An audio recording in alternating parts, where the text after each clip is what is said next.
Right. The Saturday morning monsters block continues with Dragon Warrior Monsters 2. I'm anatoleu, and we're gonna pick up where Countess left off here. Some more comfy monsters runs. Go ahead and get started. Timing starts once I confirm the character name here. Let's go ahead and get going. 3, 2, 1, go. Let's go. There we go.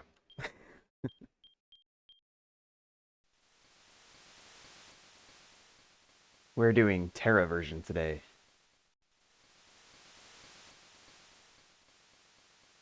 Yep, so the beginning of Monsters 2, we're just kind of here sailing to the island of Great Log, which was one of the other kingdoms in the Starry Night tournament in Dragon Quest Monsters 1.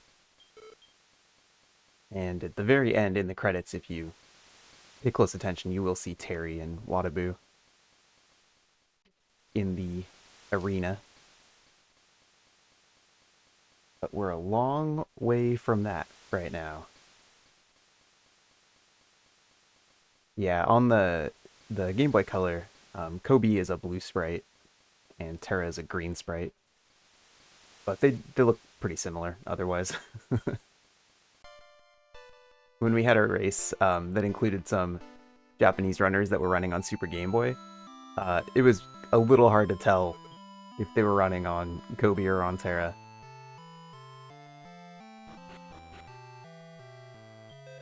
So at the very beginning here, for the speed run, we're just kind of hitting a bunch of story triggers in order to get going.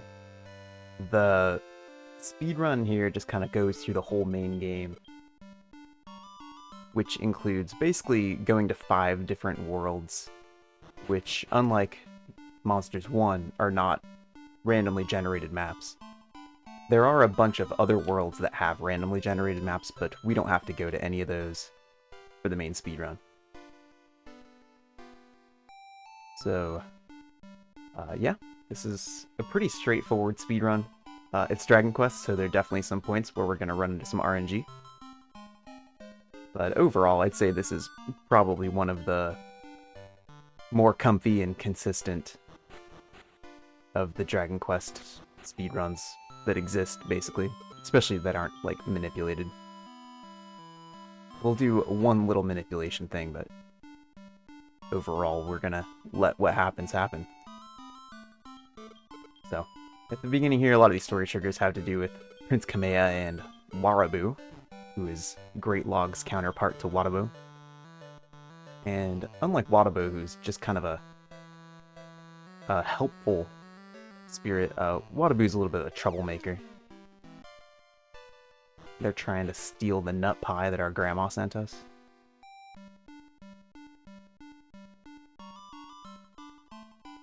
And you can see Prince Kamea of Great Log and then Wadabu are fighting over it right now. And we're gonna go punch him in the face.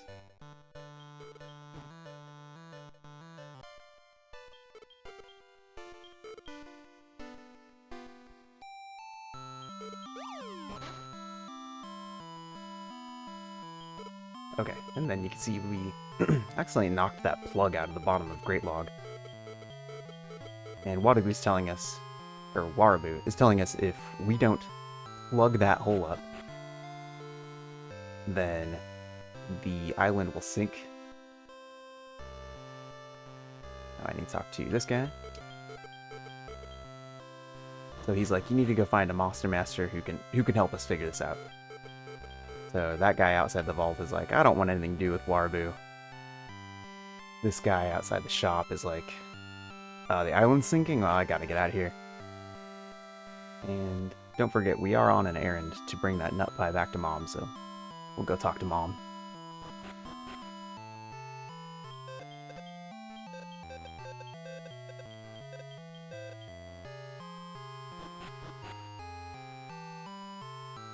Alright, I brought the game audio up a little bit.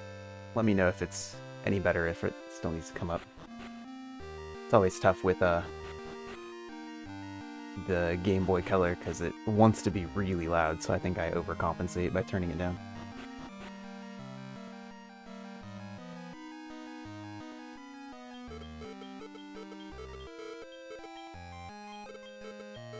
Alright.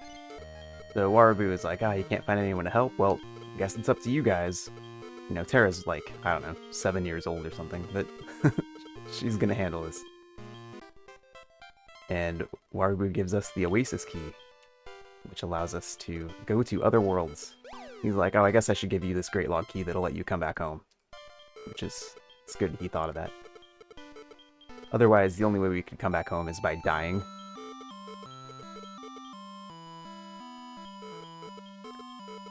Alright. So we tell our sibling that we are a bad enough dude to save Great Log. And Slash the Slime is going to help us.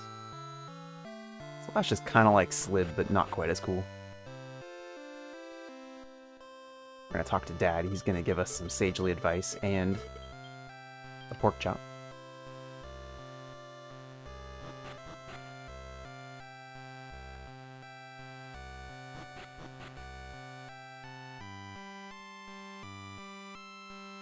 And wave to Warabu. Let's go to Desert. So this is kind of the first of 5 worlds we're going to go through. And this one, it's actually kind of long. It takes a while to get through. I'm going to go to fast tech speed. And we'll do a little safety save here. So thing number 1 is I'm looking to catch 1 monster at least. And we have 2 monster options. One is Cactoball here, and one is Spot Slime. Either one is fine for me. And if I find any herbs on the ground, that would be pretty helpful too, so I'm gonna be, there we go, looking for things just like that.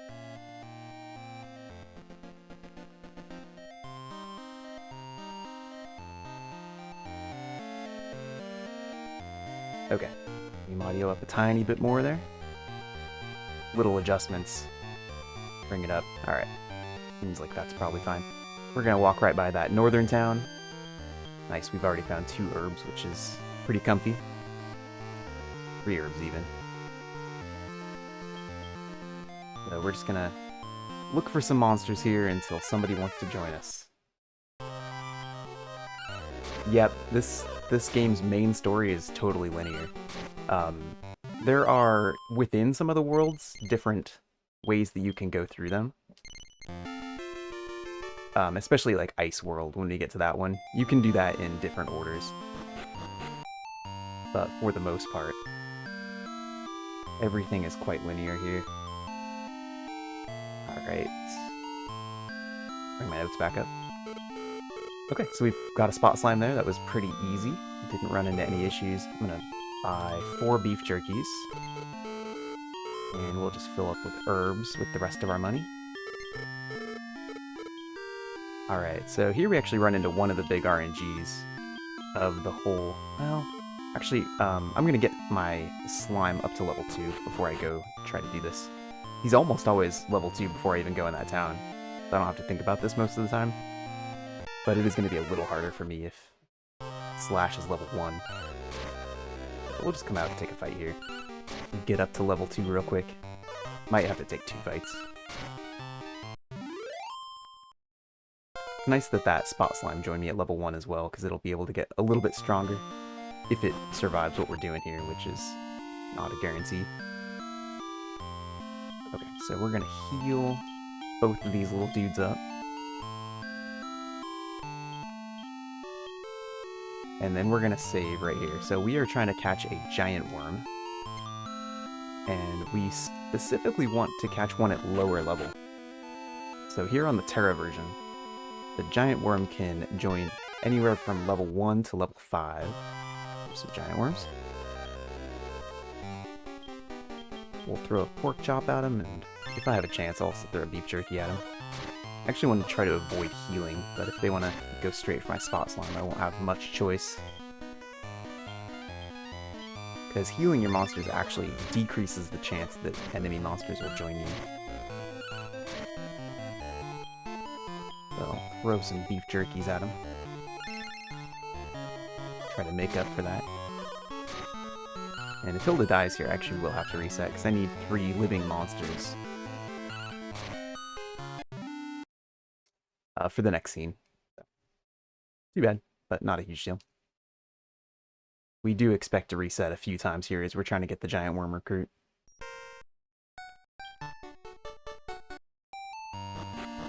Back we go. You can run into giant worm when there's just 1 instead of 2. It's actually less common, but it's nice when you see it. And you also run into a lot of spookies.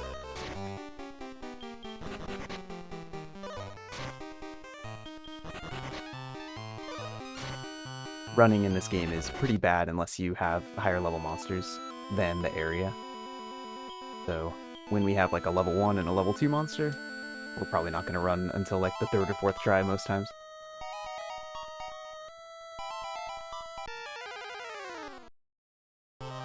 More spookies.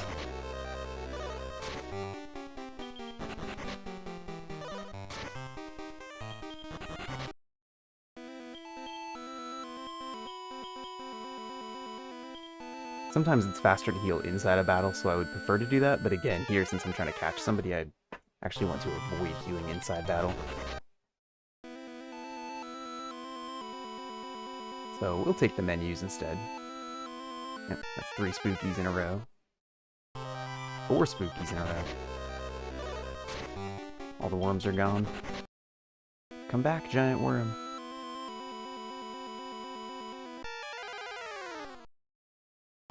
There we go. Throw the pork chop back at him. Alright, we want them to hit Slash, because Slash can take it.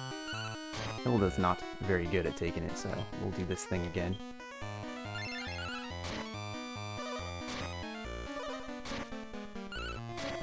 Alright, this is looking a little better than last time. The beef jerky at him.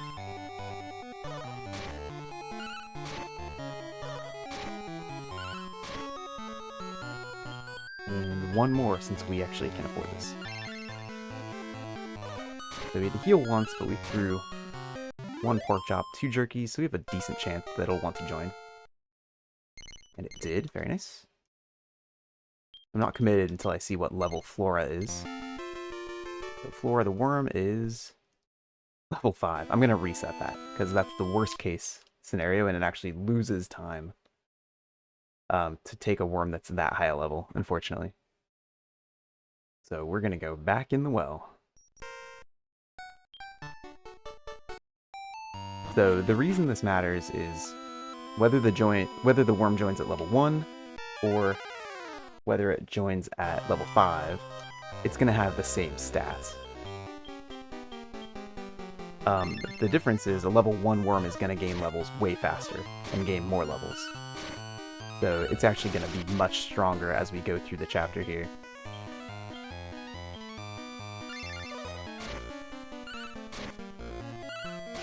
Oh, Slash is just a machine here. Okay, well, I didn't get a chance to send any beef jerkies out there, so... Too many crits, Slash. That was pretty good. Yep, so we'll have a much stronger giant worm monster, which is really the monster that carries us through the early game.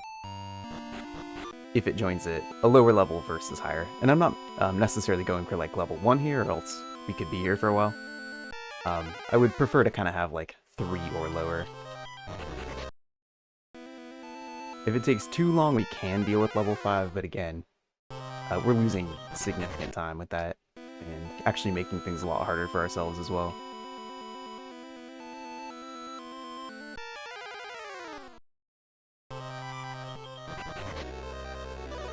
Yeah, that's right, Ice Spirits. We're trying to win Flora's heart.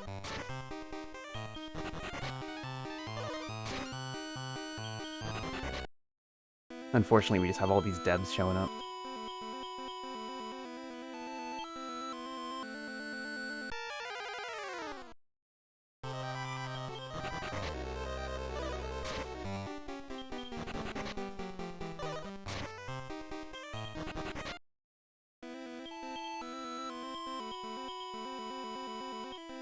So I'm not talking too much about version differences yet, but one of the reasons that we generally are running the Terra version these days is actually because of this giant worm. It's a little bit easier to recruit, and you can't get like a level 1 or 2 giant worm on the Kobe version. The worm only joins at higher levels than that.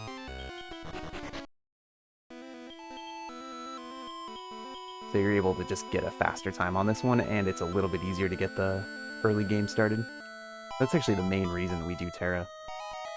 Kobe has some things that are nice closer to the end game, but it is just kind of nice to be able to get your runs going.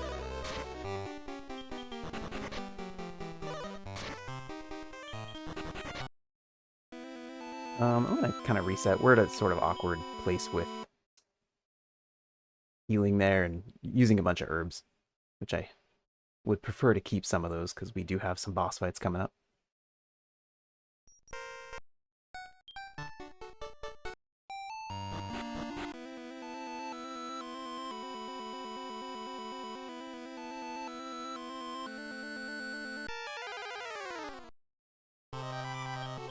More spookies. We did a international community race of this game. I think that was last month in March. And this is what happened to Error of Ruto, who is the world record holder in this game. He just saw like, I don't know, 15 spookies in a row or something when he was trying to recruit his giant worm.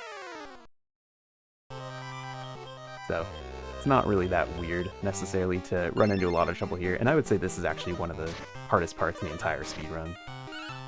So it's kind of normal. Hopefully it doesn't take too much longer, but you do just sort of expect to lose some time here if it doesn't go super well. Let's heal that spot slime up.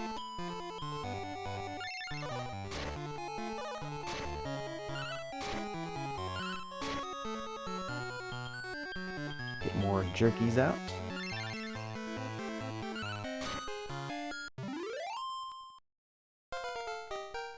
Alright, what do we think, giant worm? There we go. Worm is named Nyar this time. And it is level 2. Much better. Let's go. Alright, we're gonna talk to this circus guy. And he's like, would you like to join my circus?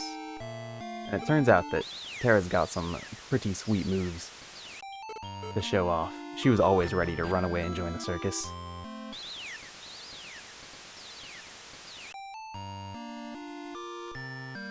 She pulls out her flaming hoop, makes her giant worm jump through it while spinning and dancing. Pretty impressive stuff.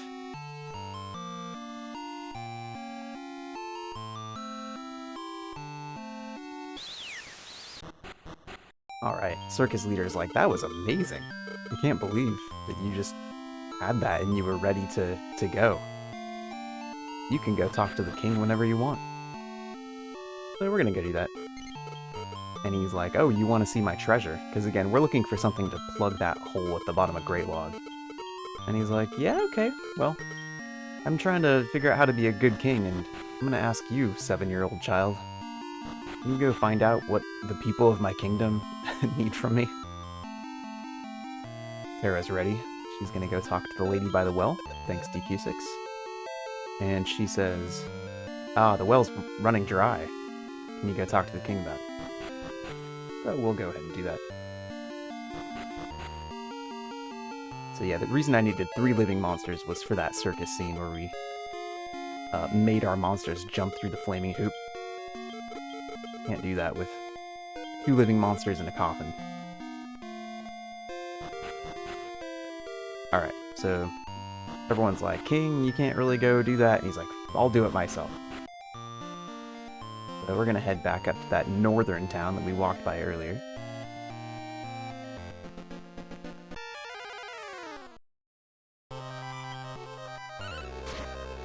Yeah, you can't make the coffin jump. It also seems like maybe a safety hazard because the coffin might catch on fire.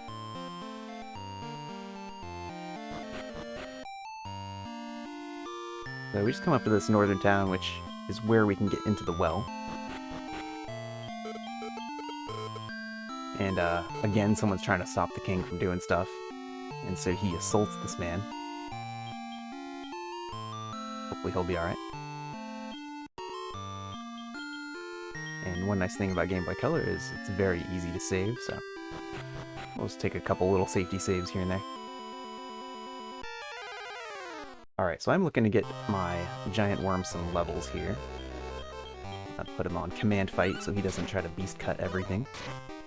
He's got one move and he's so ready to use it. Oh, the screen went black. Yeah, it did. Interesting.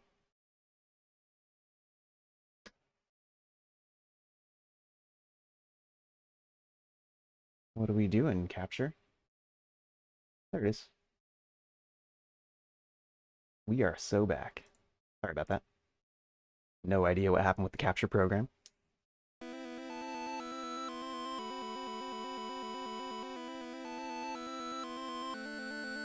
I'm gonna pick up this little exit bell real quick. And I want my worm to at least get one level before we fight this Beaver and boss fight coming up.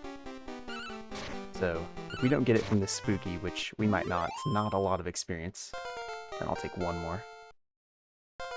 Okay, we got one level. That should be alright.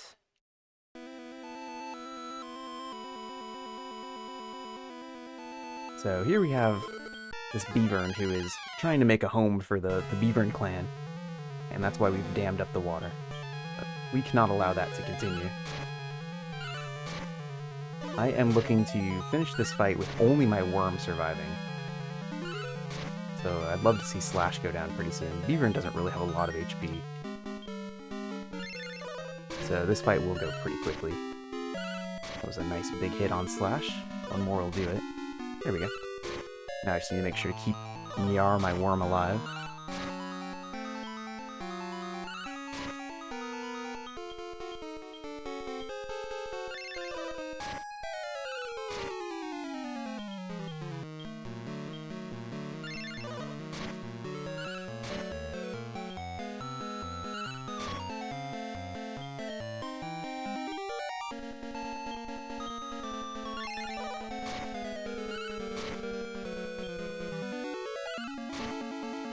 Okay, Beaver is down.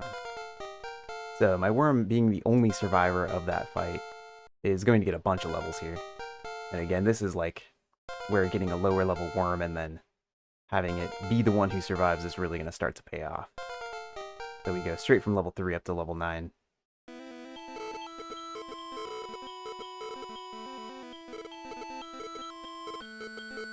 And now we have a pretty strong monster, which will take us through the rest of desert here.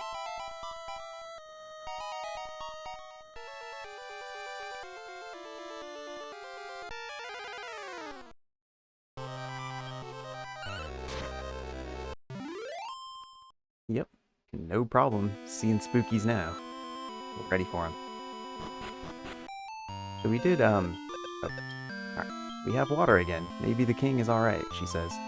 I've only got 2 herbs here, which is a little dicey. We have a lot of HP, which is helpful, but things could still be a little dangerous. Oh, I need to talk to the king.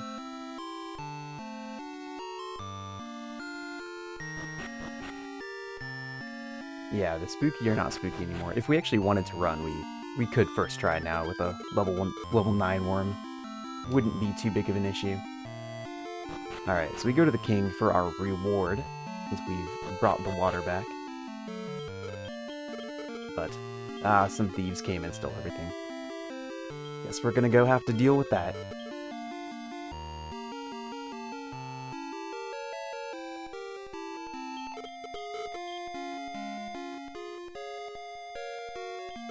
Alright, he's like, as soon as I bring these thieves to justice, you may have my title bell. I'm sure he's gonna do a great job at it. Before we can actually go deal with that, we need to go talk to one of the thieves here in the dungeon. Maybe he's not a thief, but he knows things. And he gives us the water call. He says he's innocent. And he just wanted some beef jerky, so we gave him one in exchange for that. Alright, so it's time to head off to the final boss of the Oasis world here. It would be nice if I could find a medical herb or two as we walk over, so I'm gonna take a couple detours here just to see if we find... There's one.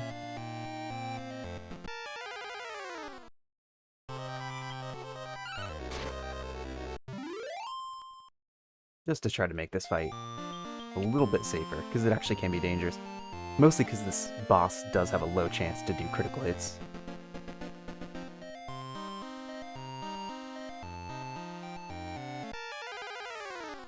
Thanks, Polantaris.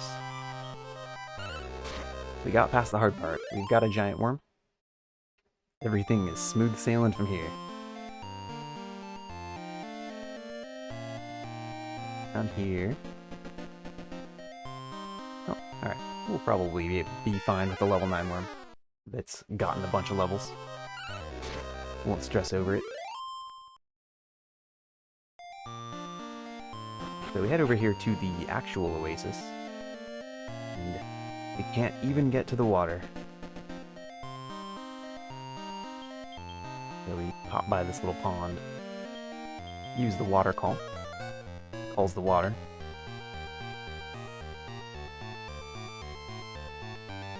And we meet our rival. He's like, I've come from the same world as you, but I'm looking for treasures. And he attacks us with his curse line. The Japanese runners call this guy Dark Master. I don't think there's any kind of canonical name for who he is, really. Always kind of a mystery.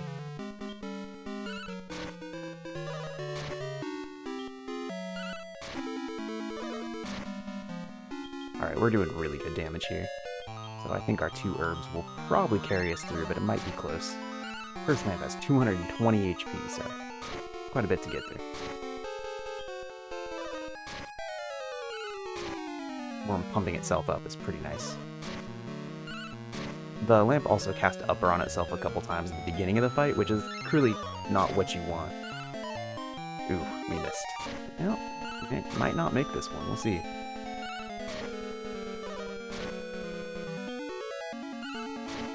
Pumping itself up is good. Alright, we got through, everything's fine. I always believed in you, Nar. Alright, we do want the Curse Lamp to join us. Varley the Curse Lamp. Come along with us. Replace my dead spot slime.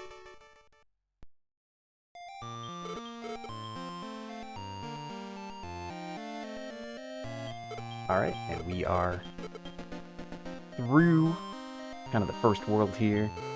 We are actually going to dip back in here in a minute because there are some treasures for us to get. You might have noticed that when we fight monsters in this game, we don't get money. So the only way to get money is to find stuff on the ground, basically, and sell it. So I'm going to come back in and get a valuable item to sell, so we actually have money. And we're also going to go recruit that Beaver. So we brought the title bell home. Morbi's like, nice, this seems cool, let's see if it works. And unfortunately it didn't. No good, no good. I'll have to plug the navel again. Alright, and then he looks into the back of his mind and he sees a pirate ship. He's like, you should go there. Go to where the pirate ship is. Alright. So, that tells you the next world after Desert is going to be pirate for the main story.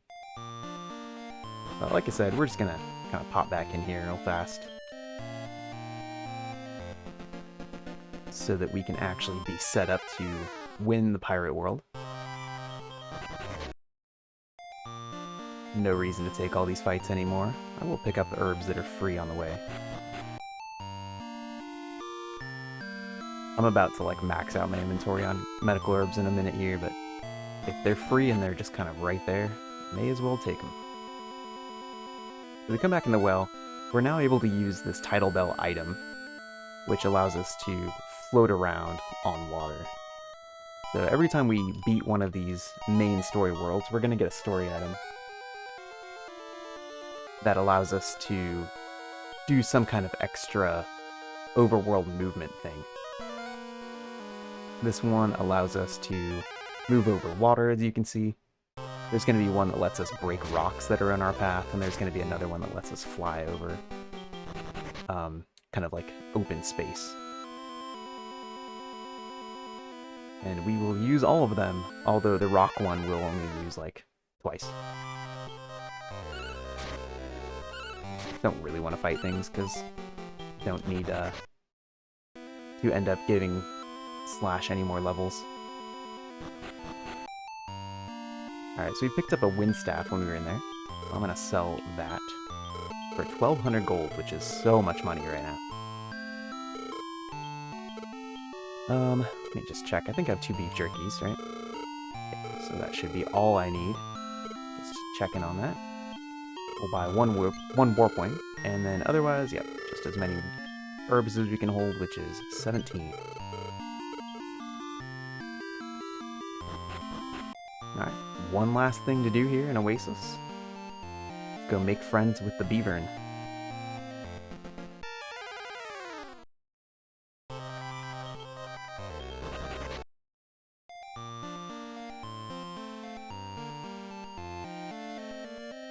So you'll remember the Beaverns were trying to make a new home in the well, and that's because the gang of thieves and the Dark Master kicked them out of their real home, which is over here. He's like, you beat their boss, that's cool. I'd like to join you. So we send Slash home. Eno joins our party. Let's warp wing out of here, we're done.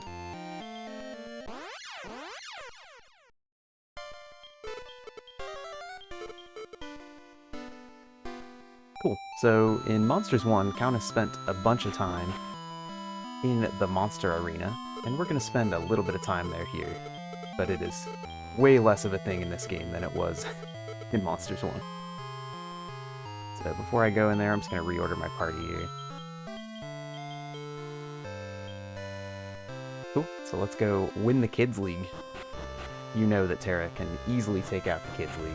Not going to be a problem.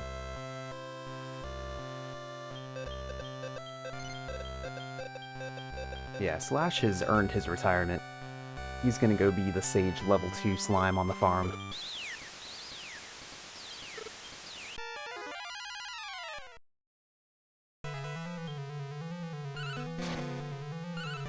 So we're gonna see the power of the Worm here a little bit. Worm got all the way up to level 11, thanks to beating both of those bosses in the Oasis world solo. So has a ton of strength relative to the others. Usually your Beaver is like your strong monster here, but the Worm is doing even more damage.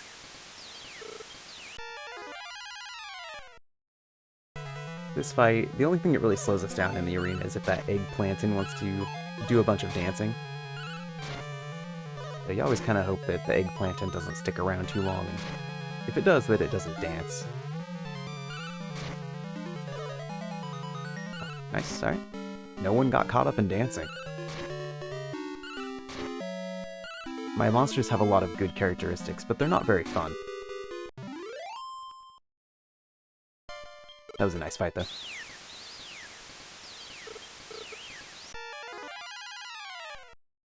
Alright, final battle of the arena here. Yeah, all of these free fights you have to do here are pretty much free. There's not much to think about, especially if you have a strong party like we do here.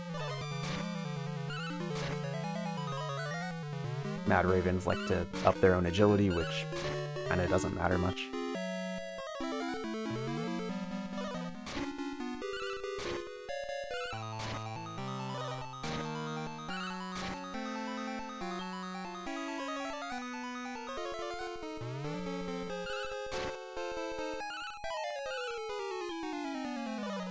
You can see that this game does not have retargeting, so if the monsters were planning on hitting a certain monster and that monster is gone, they will not go for somebody else.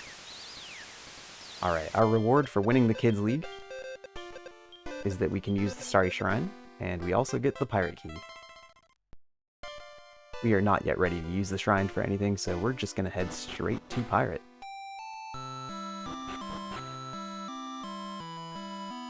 Yeah, just for kids. That's right. This way. Yeah, there's no retarget for AI. That's right. Not in this one. So whether you give them the command or whether they were going to do it on their own. You'll notice sometimes they try to take an action and nothing happens. Alright, so I'm going to do the one manipulation in this run right here. I'm going to do a save. And we're going to reload that. I'm going to do some specific movement and try to get out into the overworld on a specific frame window, which will cause the items that spawn on the overworld to be in certain locations. And specifically, I'm looking for a friend staff. That's just a little bit off. Friend staff is an item that basically casts the by kill or the twin hit spell and has a 50% chance of breaking when you use it. That's pretty helpful for some of the tough boss fights coming up. Okay, if it doesn't appear right outside the cave, then sometimes it's up here, and sometimes there's nothing, so we'll go check it out.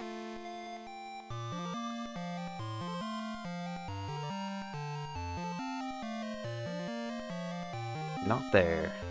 Of course, when I practiced last night, this was first try, no problem. Usually it takes me 3 or 4 tries. It is like kind of a tight window. And a lot of the variability is how long it takes for the game to load exactly what your mashing is like.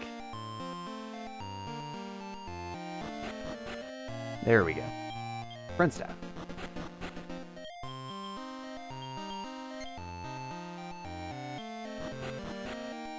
Alright, so friend staff in hand, we are going to go meet the real star of Dragon Quest Monsters 2.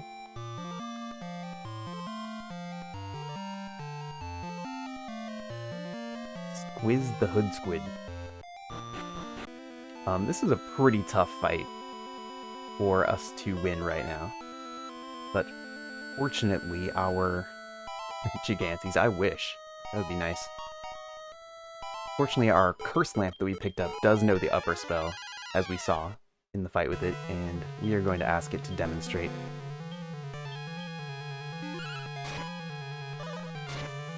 It is an option to use the Friend Staff in this fight. I prefer to use it in the next boss fight that comes up in Pirate instead and not risk it breaking here, but either way is kind of valid. And the most important thing to me is really trying to keep my Worm and my Beaver alive in the back there. I actually want the lamp to die kind of toward the end of this fight, but it's not a big deal if it doesn't.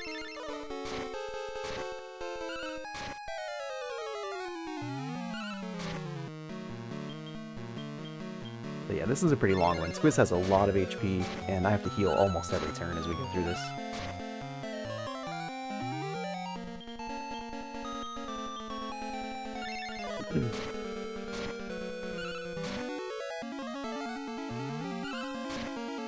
Alright, I'm gonna stop using herbs on the Curse Lamp now. Curse Lamp is continuing to just cast upper on itself anyway, so it might end up living longer than I want it to. There you go. Thanks for casting it on Bino.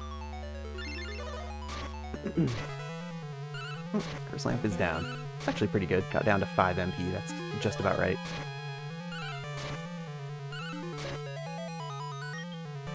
You can see again, my giant worm is doing like twice as much damage as my Beaver. Beaver used to be our strong monster in this fight before we went over to Terra version. That tells you something about one of the differences from the version.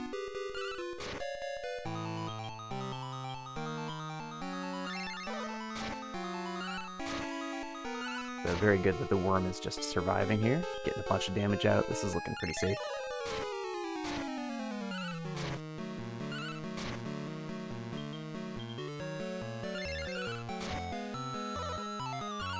Yo, nice dodge, Bino.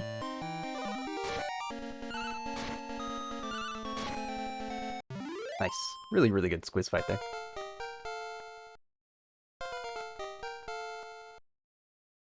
We do want Bino to live through this, because he's like, he's a monster we're still going to use for a little while, but we also are going to plan to breed him. And we do need him to be level 10 to make that happen. So we replace the curse lamp with Squiz here, and Squiz is going to stay in the party forever.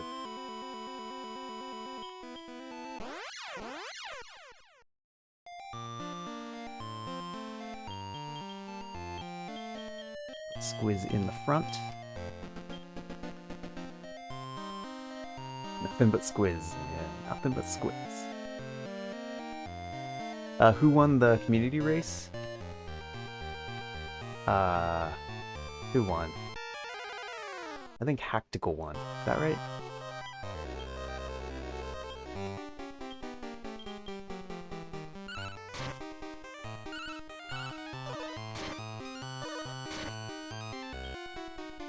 That's my memory, but I don't remember exactly.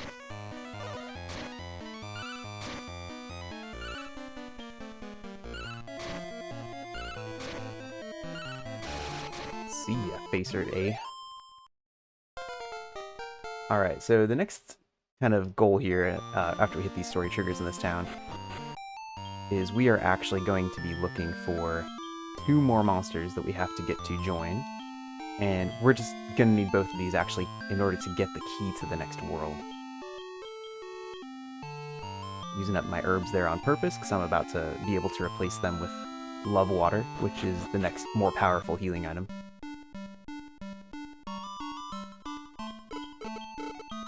But yeah, the community race we did was really fun. I did the commentary for it. And it was pretty cool. We had 2 Japanese runners of the game running the Japanese version on Super Game Boy. And 4 Western runners. So really cool to get everyone together for some old school Dragon Warrior monsters too. Pretty special. If you want to watch that, it's on, the VOD is on RPG Limit Break.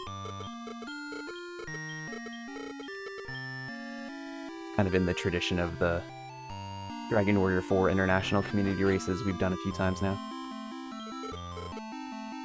Alright, so do some shopping here. I'm going to pick up 2 ribs. One of those is for recruiting and one is for money later, which I'll explain. Got 5 exit bells. As many love waters as I can afford, which looks like 7. Alright, and I'm going to do a save here. Not really too likely things go wrong, but saving is just so quick and easy.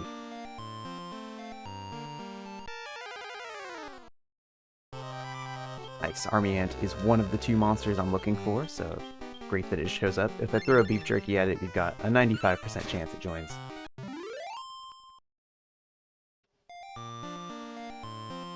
Yeah, this is pretty much the same as Kobe's Journey, so it's kind of like a Pokemon Red-Blue thing, where the games are, like, for the most part, very, very similar. And then there are some differences with the specific monsters that will show up in different places and which ones you can recruit.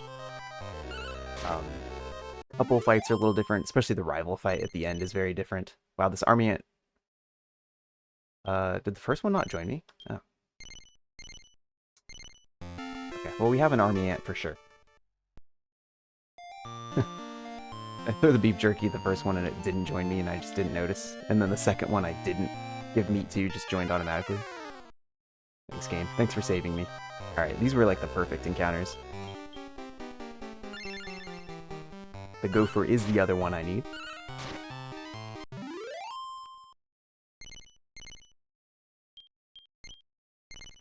Cool. Alright, that was really easy. Thank you, game. Alright, so that old man that we talked to in that last town said that the mermaids might know something. And you need to be able to have a monster that knows how to dance in order for the mermaids to want to come talk to you. So one of the reasons we pick up Squiz there is because Squiz absolutely knows how to dance. Does know how to have fun. And is going to show the worm and the beaver and how to do it. Gigantes would be a better chancer. Yeah, that's definitely true. He has max agility in DQ5. Do you mean the max agility that DQ5 can count to, or the max agility that Gigantes can get to, which is like 40?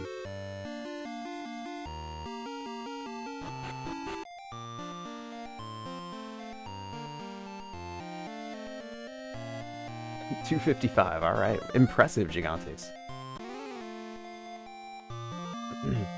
Alright, so the mermaids told us how to get to the ghost ship.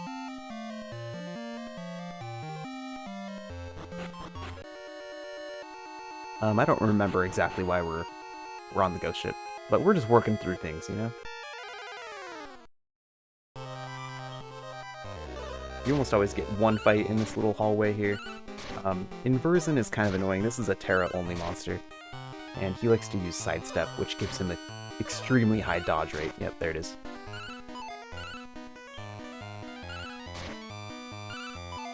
We just need to land like one more hit on this guy. There we go. Not too bad. We're also going to have to go through a Bone Slave here. Oh, the Inversion wants to join me. Sorry, Inversion. Bone Slaves are, like, fine, but they can cast Bang, which obviously can just do a bunch of damage for you to have to keep up with, so I'd prefer it doesn't. But it's going to. Well, fine.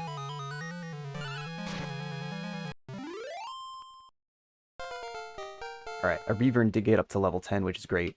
That way, if he ends up dying in the boss fight, I don't need to worry that he's not going to be high enough level to be able to do the breeding later. Grab a little potion out of that pot. Move this crate for the secret staircase.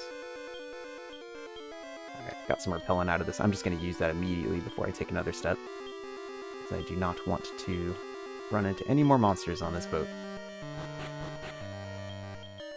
And before we go into the next fight, I'm going to use some more herbs here. Herbs are getting less useful to use in fight, but I can use them to prepare for the fight for sure, and then supplement any in-fight healing I need with Love Waters. Alright, so here we have the captain of the ghost ship, Captain Dead.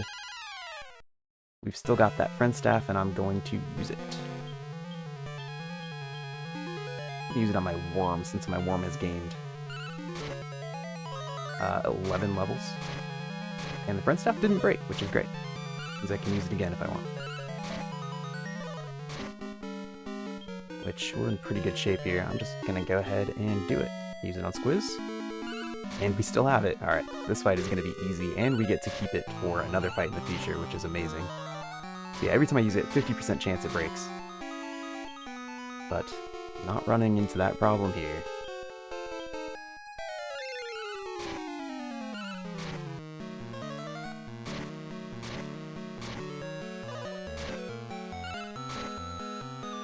Bone Slave A is really living for a long time. Alright, Bino's dead, but like I said, already got to level 10, so it's not actually that big a deal.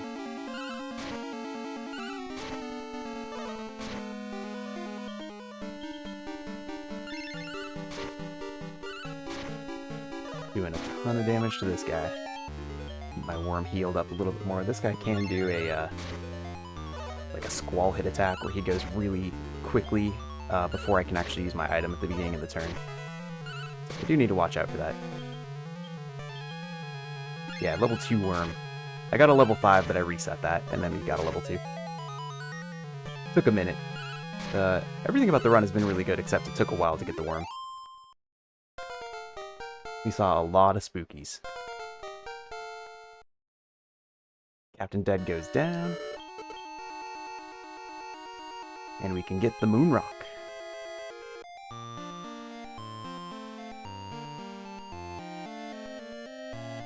Error would be proud, I know. I was doing it for Error, you know. No, I'm doing it because, honestly, the run is a lot more comfortable with the stronger worm.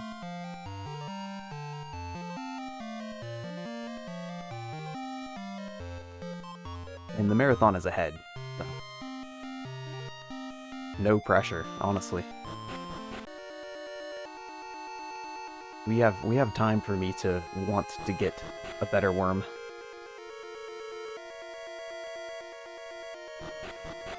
Alright, so the ghost ship very kindly dropped us off at shore before disappearing into the mists. And we sail our tidal bell up here to the tower. We are going to place the moon rock on this plinth pedestal. And it's going to do what moon items do in Dragon Quest games, which is change what the rocks in the water are doing. So, goodbye, rocks.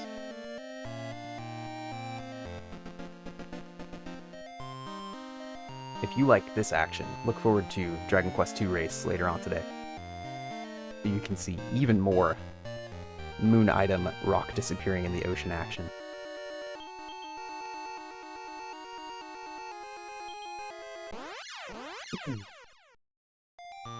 Alright, we have one last thing to do here in Pirate. One of the remaining big RNG walls. We have to recruit a female Dark-Eye.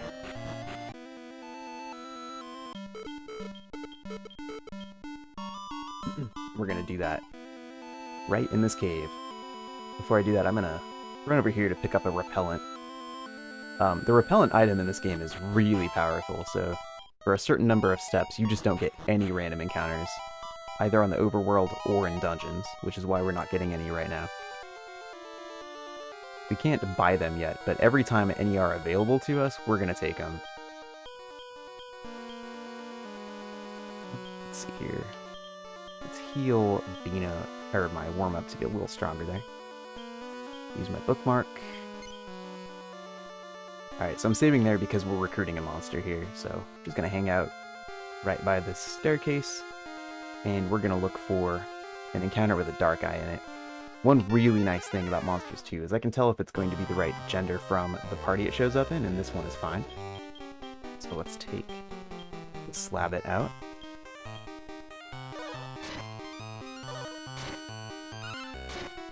Slabbit knocked my worm's feet out from under it. I don't know how that works.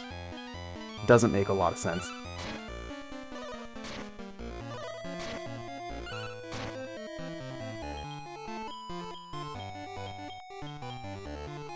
Alright, we throw the Dark-Eye a rib. It grows to like DQ RTA, just like we all do.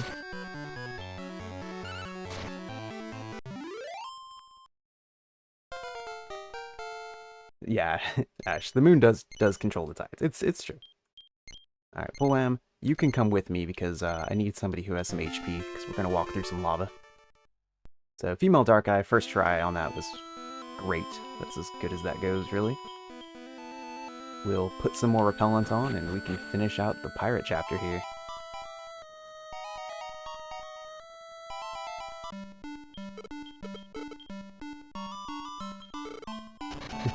Yeah. Does the moon item make the shoals disappear? That's how you know the best Dragon Quest games. That's why Dragon Quest II is probably the best one.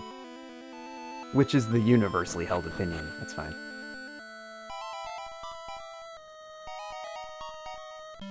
Alright, so Kamea is here. He's looking for treasure. He's got some goons with him, some lackeys. And he's setting all the traps. Yeah. I'm just joking, but Evil Ash and I are probably two of the people who like Dragon Quest II the most.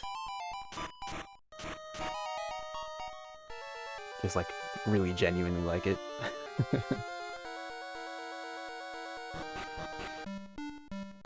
Alright, and we'll have a little bit more drama here with Kamea and some treasures. But in the end, we are going to go home with the treasure from this world, the Horror Mirror. Turns out his goons were actually monsters pretending to be people. But a big hole opened up under them, I don't know, they dropped the mirror. Everything's fine.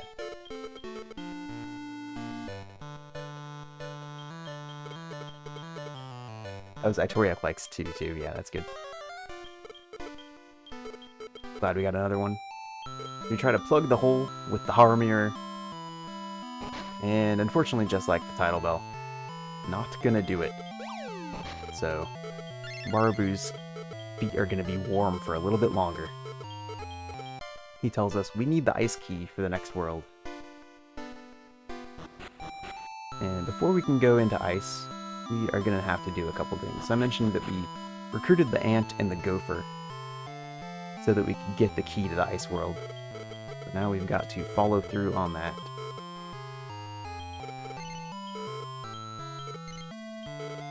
So we gotta grab those into the party real quick.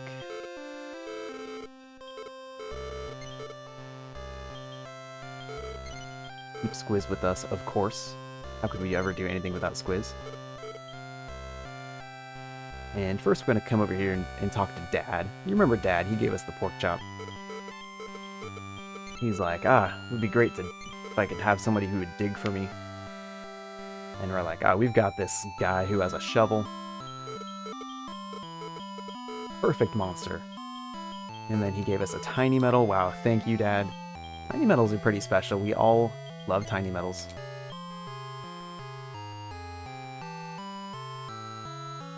Thank you for good luck.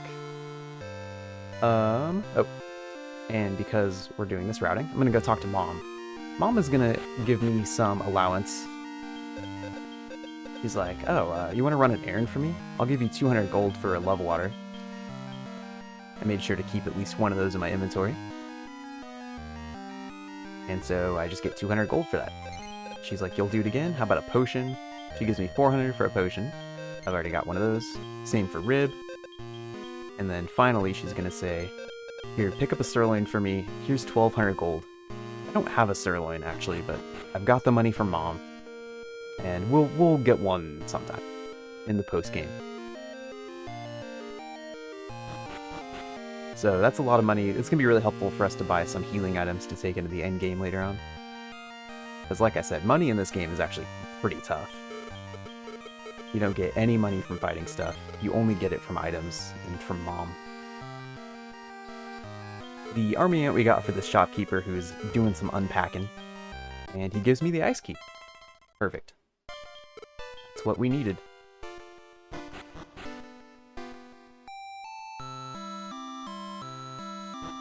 Alright, so let's do some monster breeding. This is Dragon Warrior Monsters 2, I think it's time. This guy would like to breed with an armorpede.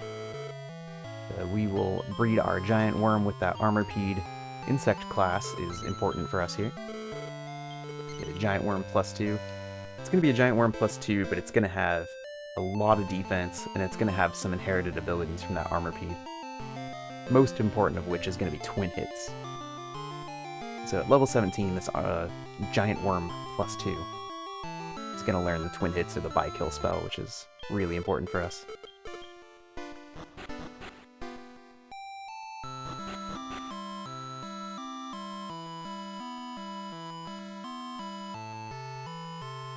We'll also head down here. We'll get to hear a little bit more of that Game Boy Color Starry Shrine music, which is the song that lives in my head 95% of my life.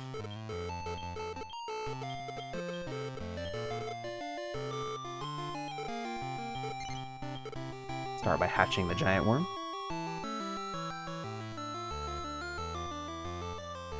Yeah, this game doesn't give you a preview of the result, but it will not force you to save, which is a difference. Alright, we have Bia, the giant one. And then, very carefully, we will breed our Beaver in this order with our Dark Eye. Get a Grizzly +1. So the reason that we needed to recruit a female Dark Eye specifically is because Beano is always male. And I am trying to do this specific breed so that we can get a Grizzly. If you know Dragon Warrior Monsters, you know Grizzlies are strong. And we're gonna use it. We got Sefty the Grizzly. Come along with us, Sefty the Grizzly. Alright, time for us to use that amazing rock breaking power we just got. Nice. We did it. Shortcut unlocked.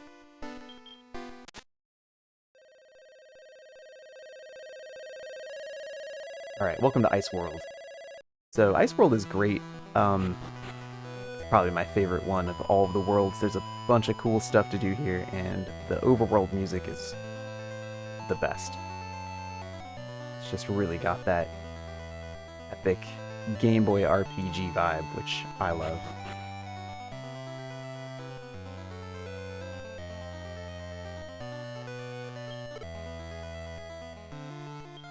So in here we're gonna sell We picked up an orca cape on that boat, which we don't really need. Gives us water resistance. And I don't think I have anything else to sell. Still have the friend staff, but I'm gonna hold on to that. We'll pick up a couple log twigs here. 5 warp staffs.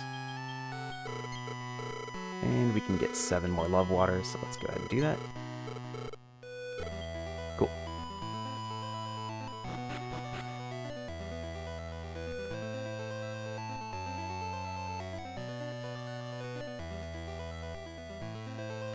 Alright, so I'm going to use that log twig item that I just picked up here to move the shrine over here. So the shrine is useful because when you use a warp staff, you go back to the shrine. So I'm placing that in a spot that's a little bit more useful. Over here, we've found this, you know, kind of frozen pond. And we hear the voice of all people, Rubus, the goddess. Who, again, you're going to see more of Rubus in Dragon Quest II later today. How exciting.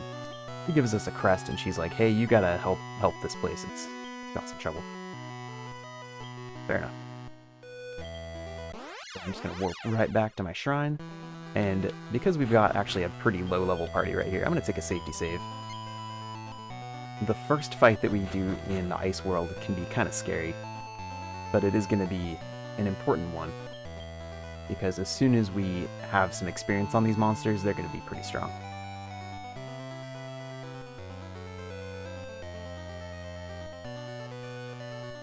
It's always nice if I can get to this next dungeon right here, because then I can just do a little save right here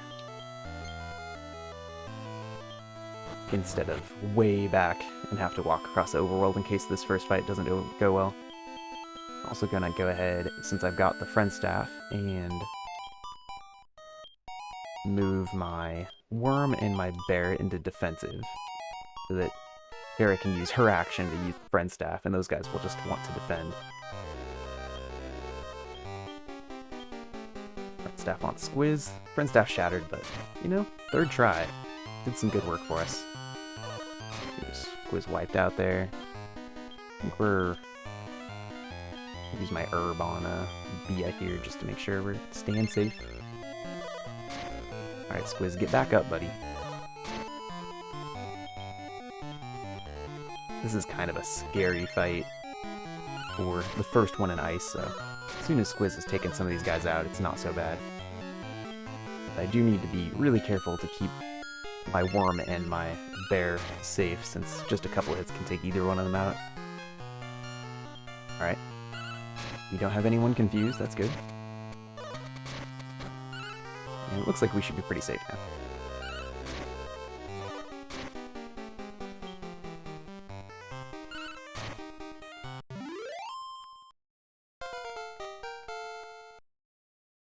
Yeah, Monsters 1 is like all randomly generated maps. Monsters 2, the main story is set maps, and then there are other worlds which are optional to the main story, and those have the same random generation thing that was going on in Monsters 1. We will not see any of those in the speedrun, though.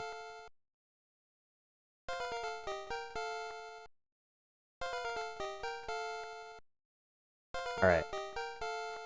If you love Dragon Warrior monsters, then you love the level up jingle. At least I do.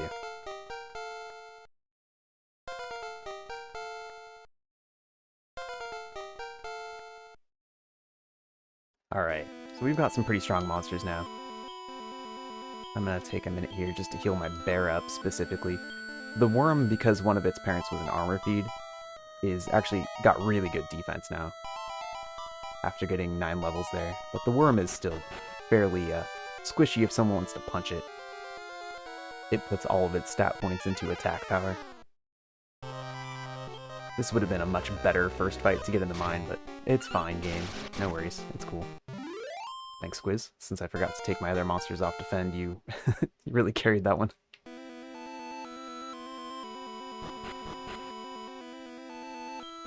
Let's see here. Do I want to do another fight? I think we're probably fine.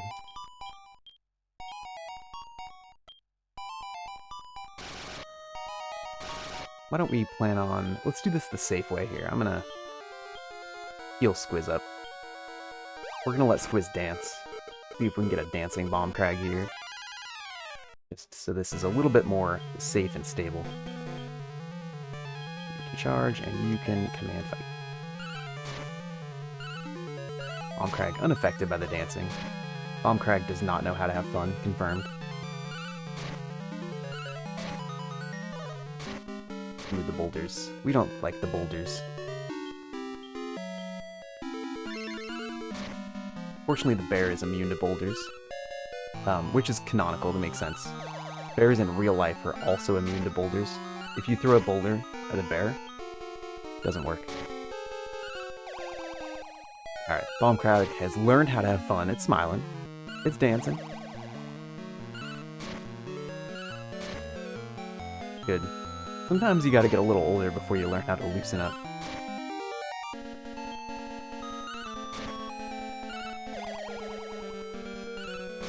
Oh, throw a bear at a boulder. That boulder's going down immediately. That's what I'm doing right now. I just did it. That's exactly what I just did, Zaitoriak.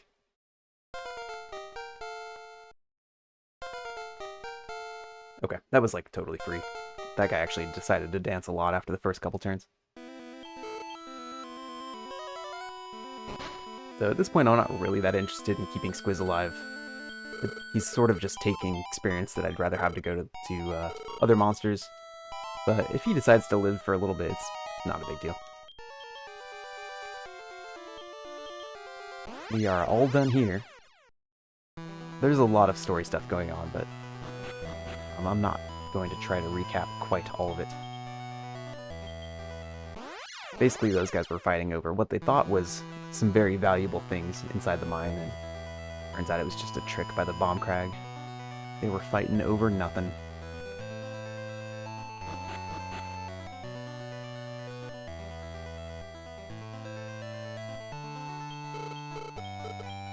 So yeah, there's basically like these three kingdoms inside the ice world, and we're helping all of them in these sort of mini missions. So this guy just throws us straight into the dungeon where we run into Prince Kamea. Prince Kamea, this is definitely the wall. You can break through this wall. Help us out, buddy. Alright, he's gonna do it. He's gonna do it. Ah, shoot. DQ RTA, that wasn't it. Alright, sorry, Kamea. You didn't deserve that. Okay, you did. He deserved it.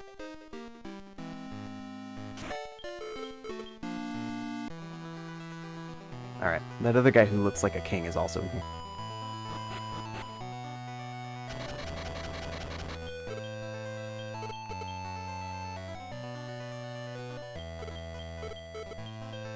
Okay, so we know that this guy is not the real king. Turns into a silver devil, agricultural devil, whatever your favorite ag devil thing is. Yeah, we don't need to do anything here. I don't have friend staff. So again, kind of nice if Squiz dies here, but if Squiz lives, that's also fine, because I actually have to revive him after this, because we've got one more dancing scene coming up. And the rule with dancing is everyone's got to be alive. Alright, so Squiz is down. The plus side of that is, yeah, more experience from my monsters I actually care about. Don't tell Squiz.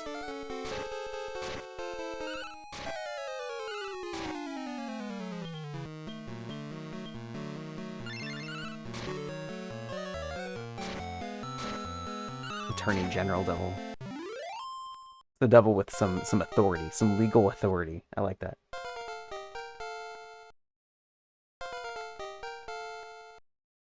The sea sponge. Why didn't we go get the sea sponge?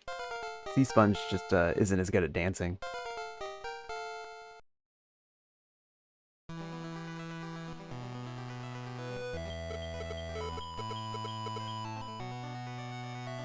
Alright, well, we've helped these guys out. Feels good. Job well done, Terra.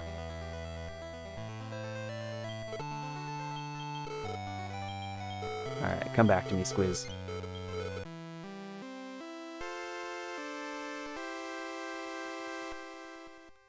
They play an organ song, but the actual song they have to sing to summon the soul of Squiz is much worse than that.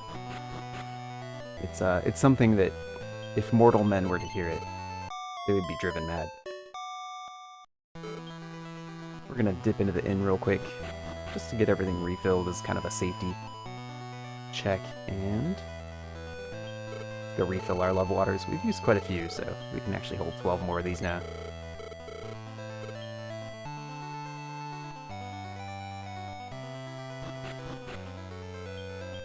Am I saying Squiz has a soul? Oh, Squiz has a soul. It is a warped and evil thing.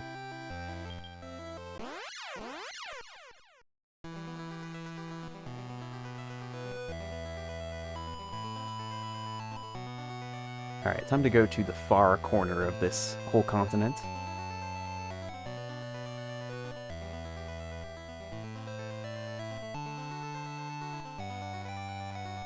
We're gonna walk through here.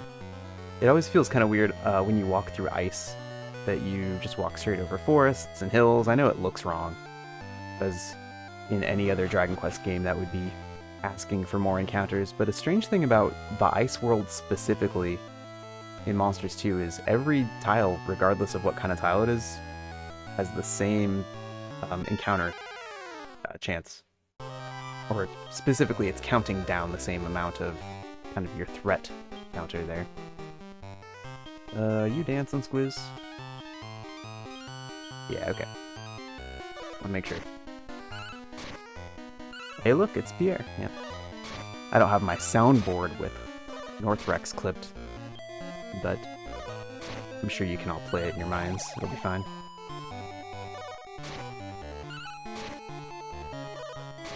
You could even recruit him, it's true.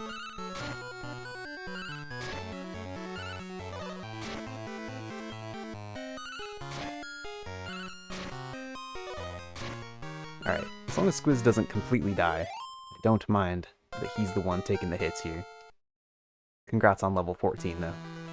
That's big for you, Squiz.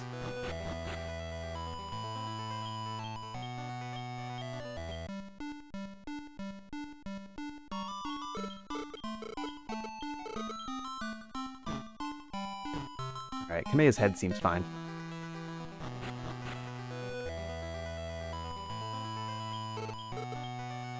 Alright, we're gonna cheer up Lady Yuna here. Kameya's trying, but he doesn't have cool monsters that he can make dance through a flaming hoop. So the king just kind of gets mad and yells at him.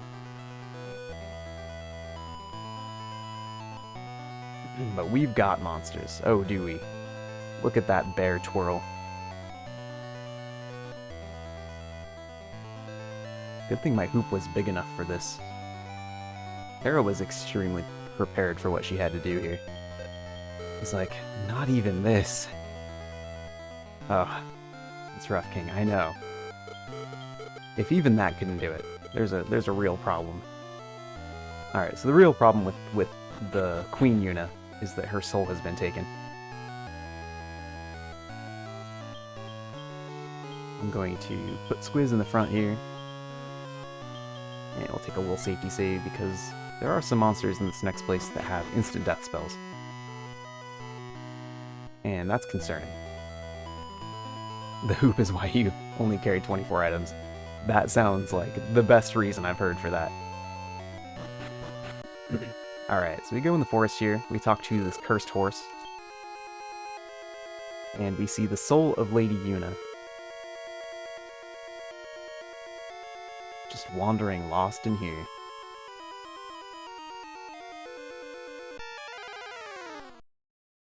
Yep, this is the guy who knows the beat spell. But he's dancing. He looks sad, but he knows how to dance.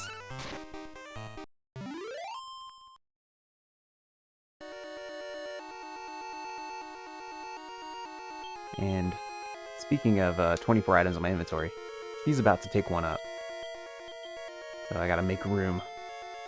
Make room. Thank you, Will. Let me hide among your items.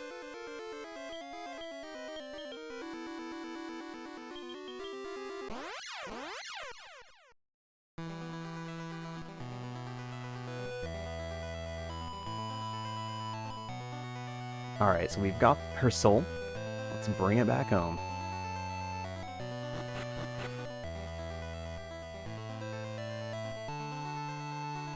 Alright, so this next fight is usually pretty safe, because the puppeteer here actually only has 400 HP. But it also has a confusion attack. And if my bear gets confused, it can do bad things to us. So just taking a little safety save there, just in case that happens. My worm does not know the twin hit spell quite yet. It's only level 16. It's going to learn it after this fight. It would be great for Squiz to die here. Nice. Perfect. Perfect fight. Everything just went super well there. So you saw Bia learn the twin hit spell. Now we're ready to really let the bear go loose. Take the leash off the bear.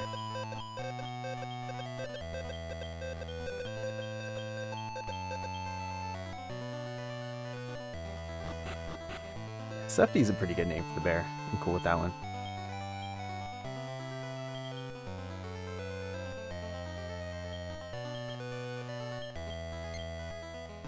Very nice. We are most of the way through everything we've got to do here in ice. There's one last thing. There's another kingdom where the queen is asleep. Can't wake up. So we are going to journey to this mountain in the middle of nowhere and pick up a sleep herb. And this mountain is probably the most dangerous part of the entire ice world. Well, after the first fight where you're at level 1. Because there are some pretty strong monsters here. I'll grab that 270 gold. Won't say no to that. And specifically, there are monsters that have a high ambush rate and like to cast twin hits on each other. So things can go from completely fine to very bad in just like an instant.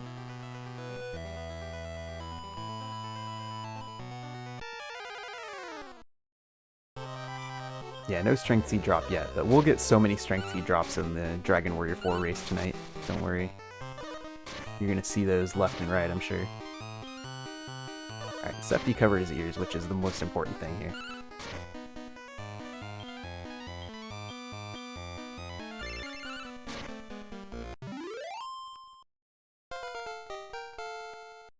As long as the bear can keep attacking every turn, we are gonna make it through.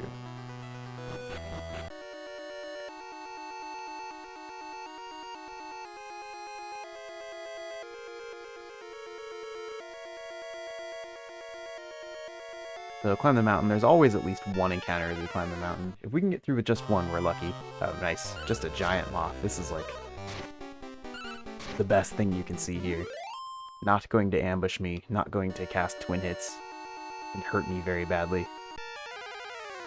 We get another one. Alright, this is a little more dangerous. I'm going to just preemptively heal my worm here. Yeah, Stubbird cast twin hits on the tree there.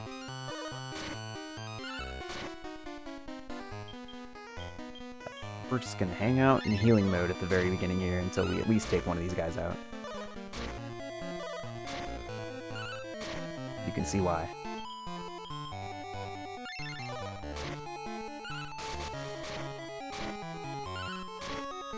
That's great, Worm. I definitely wanted you to use the twin slash attack that also hurts yourself. That's absolutely what I was going for. Once your monsters are learning more than 8 skills, you can make them start forgetting some, but as it is, I can't make them lose the skills I'd rather they didn't have. So we pick up the sleep herb there, and let's go meet the queen.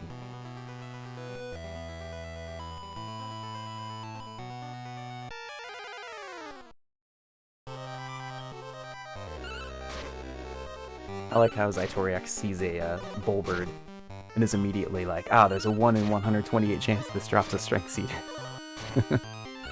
This is what Dragon Warrior 4 does to your brain. Speedrunning that game.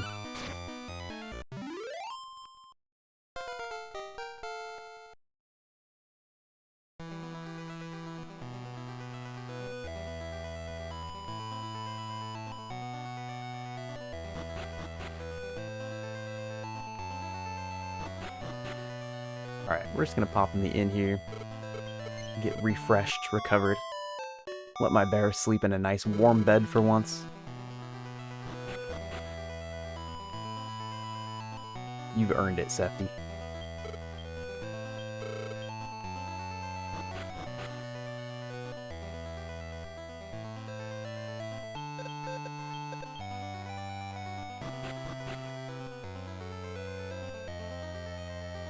Alright, we've got 2 more kind of boss fights before we actually get out of this world.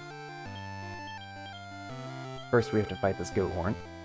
This guy has 850 HP, which sounds like a lot until you see how much damage my bear is doing.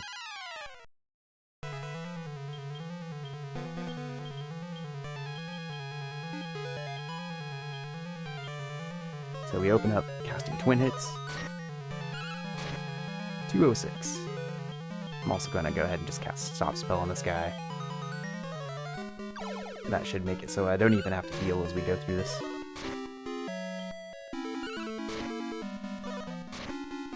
Guy has just some bigger AoE damage spells, but we'll get the chance to cast them now. Monster is defeated. We get a cool 3000 XP for that.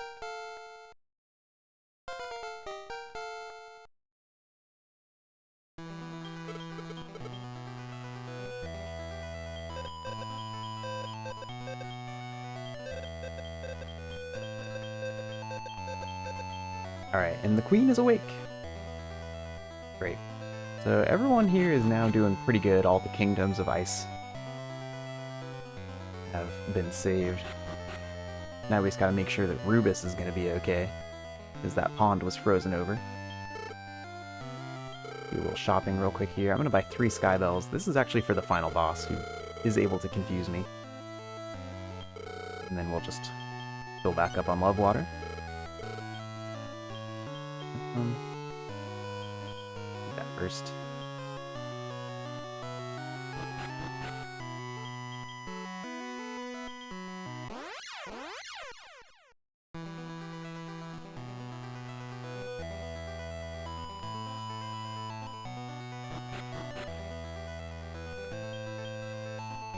Alright, so the Dark Master, or our rival, shows up one more time.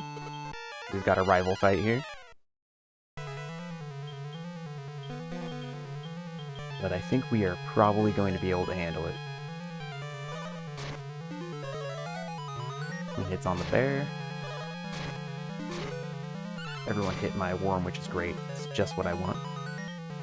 Worm has a lot more defense.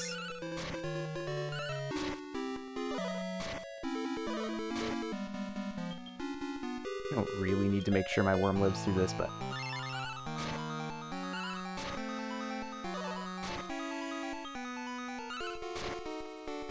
also no problem if it does. Yeah.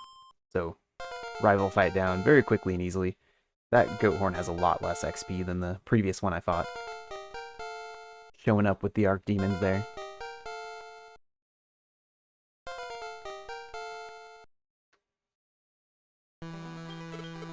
Alright, and while we are watching the world thaw here, I'm going to go ahead and let my dog out of my room.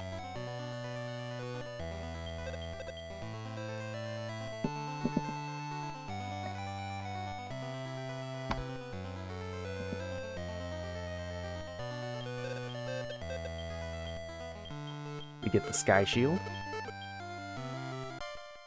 And we're done with ice. Marubu's like, whoa, the Sky Shield seems really nice. This is gonna be it? Nope, still didn't do it.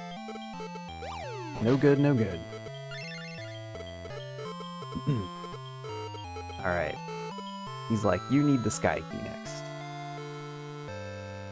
We got a little bit of business here in Great Log first. You know who we haven't talked to at all is the King of Great Log. So this guy's like, have you seen Prince Kamea? We're starting to get worried about him. We're like, oh, we've seen him alright. King's like, well, I guess as long as he's safe, it's fine. Here's the Sky Key. Thanks, King.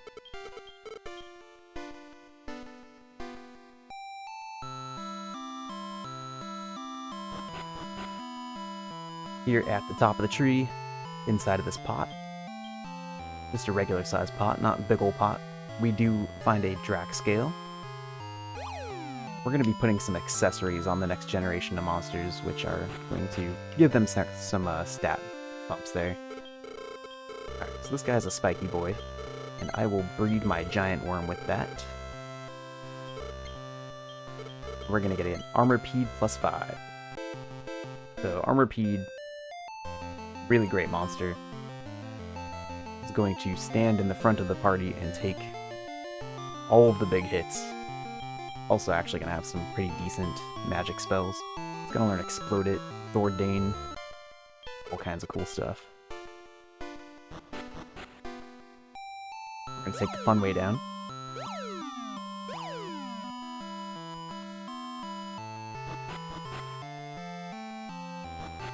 And then, remember this guy, he's got another monster to breed with. He's got a wild ape. We are going to breed our grizzly with that guy and get a stronger grizzly. Why would we want any other monster, after all?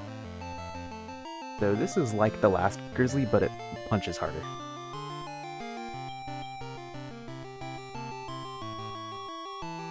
It's also going to learn by attack, which turns into quad hits, and that's going to be pretty important for the final bosses of the game.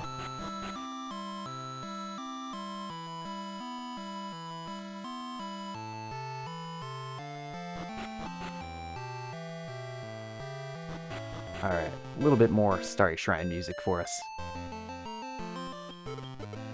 First we hatch the Armorpede. We want that closer to the front of the party, since it's got all the defense.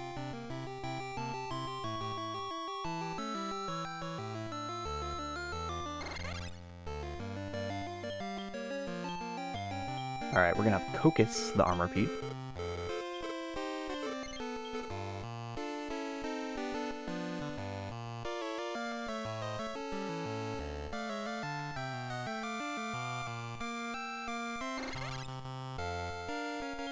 And Grizzly Generation 2 is going to be Saze.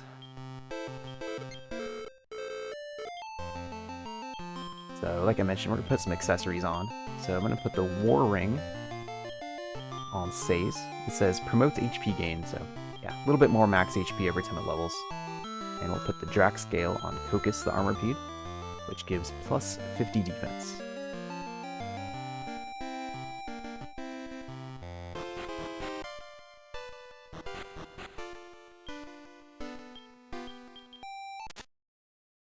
Cool, on to Sky. So Sky is kind of the last major world that we have to go through.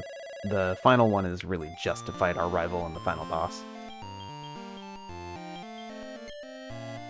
Go ahead and put down a little safety save here. Again, we've got 2 level 1 monsters, at least at the very beginning here. It's not quite as dangerous as it was in Ice, because these level 1 monsters are actually, like, a lot more competent. Of course, I don't get solo Fang Slime because I'm not Erevuruto, and it's not a real fight that exists, no matter what he says.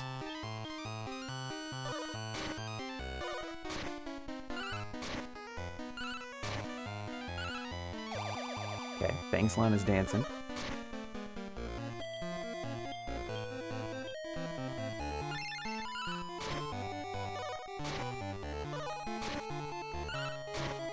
But this should be alright. Like, the monsters are strong enough that it's really not too dangerous. And we are going to get a lot of experience for this.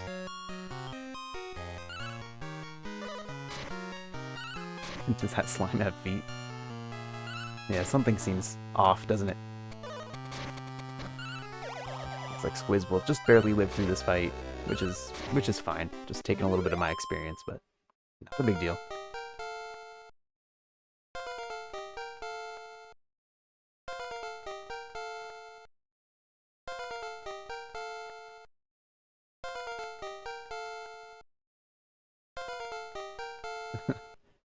No one's ever thought about Fang Slime this much. Yeah, Rabbit Slime, the Slabbit, that makes a little more sense that it's got some feet. But Fang Slime. That guy just doesn't make a whole lot of sense. Alright, goodbye, Twin Slash. Goodbye, Stop Spell. My method for knowing which skill to get rid of is always get rid of the skill at the bottom of the first page, and it works out for me.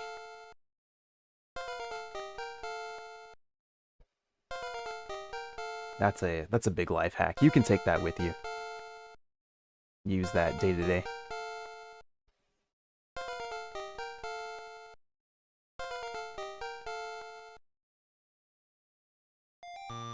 Okay. Very nice. So since we just got a whole bunch of levels, we're going to take the inn here. The inns in this world are fun. So talk to the owlbear proprietor here.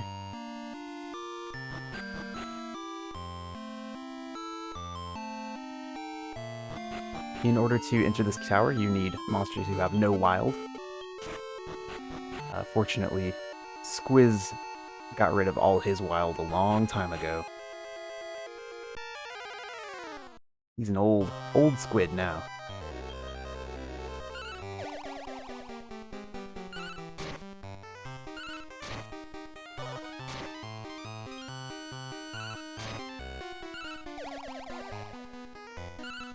Dance and Mirror. So, pretty happy to just not see turtles as we climb this. If Hacktickle can hold on to his turtle army and not send them here, that would be great. Because everything else is pretty easy to take care of.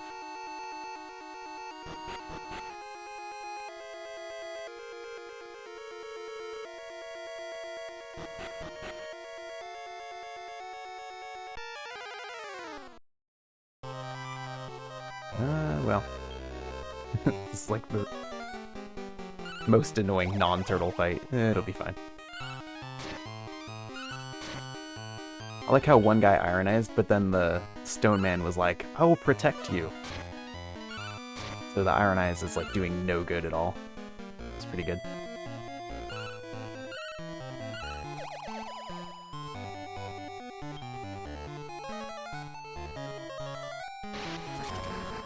Yeah, turtles, yeah, they're just slow. This ended up being pretty slow too because of the ironize.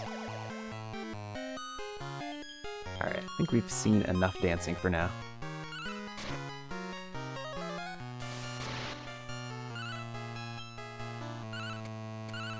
Alright, anytime you want to stop being a hunk of iron, thank you.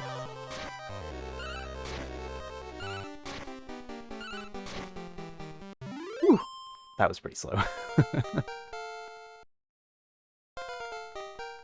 But pretty good experience for the bear and the armorpede. So at least we got that.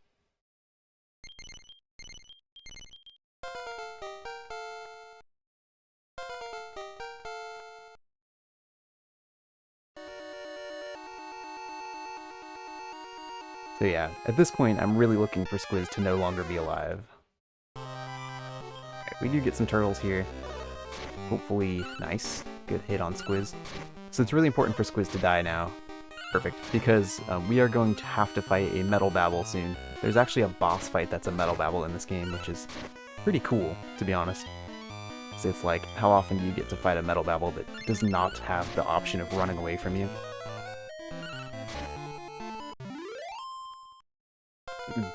But it's a bunch of experience that you do not want Squiz to be stealing from you.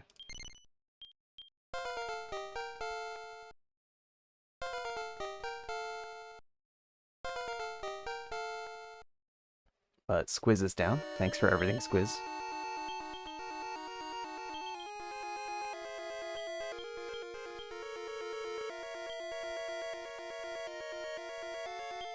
And we came up here to grab that light orb. And that bird just stole it. We're gonna learn all about that bird later, right? Well, maybe not in the speedrun. Sorry, fans of the bird who wanted to learn about the bird.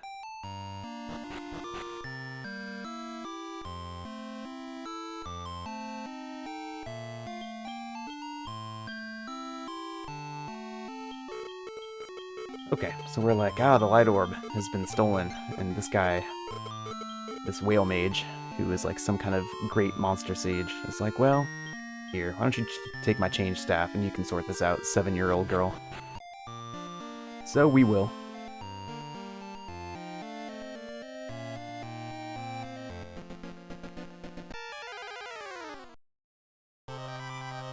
Monsters suddenly attack. Nice.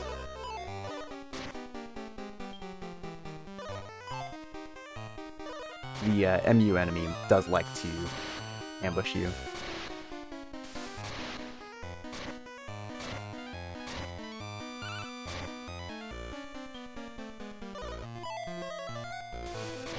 But this is actually pretty good to see. We're almost done seeing random encounters for a minute, because we are just about to the town where we can actually buy repellents, which is going to be big. But it is nice to get a little bit more XP and be a tiny bit stronger for the fights coming up. Like I said, once we've taken care of that metal babble, then things are going to be pretty good for us. But, oops. Don't forget to transform. It's okay, he's not paying attention. Hi, I'm just like you. Okay.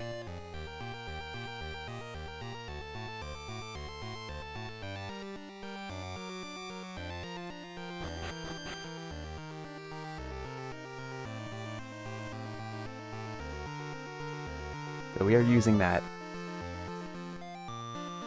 shield item that we got from ice, which is allowing us to form a nice little cloud and sail across the sky.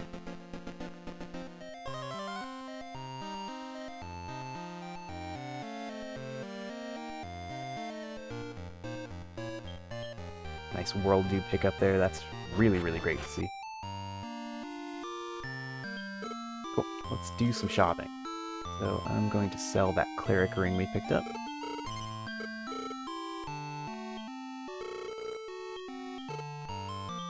Let's pick up the rest of the exit bells we'll need. 4 repellents, which will take us through the whole rest of the game. And we can afford 3 world dews. I also actually want to buy a potion, so I'm gonna sell 1 love water here.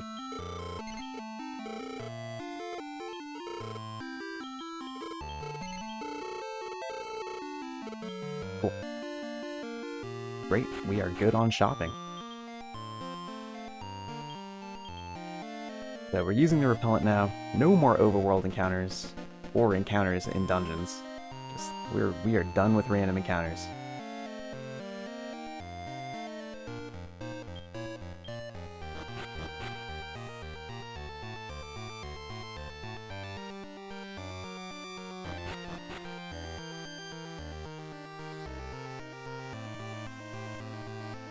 See what this staff is. Is it worth money? It is worth money. That's cool. Nice to be able to get a little bit extra healing items before we... Oh, wow. Another world dew on the ground. We will absolutely take that. Nice to get some extra healing items for the kind of boss fights at the end of the game, because those can be pretty brutal.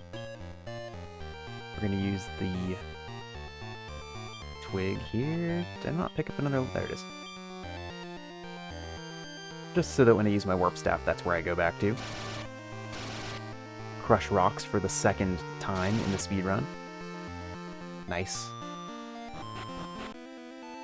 And Terra is small enough to fit through the hole, so unlike Kobe, we don't have to use the staff to transform and try to find a small monster to transform into.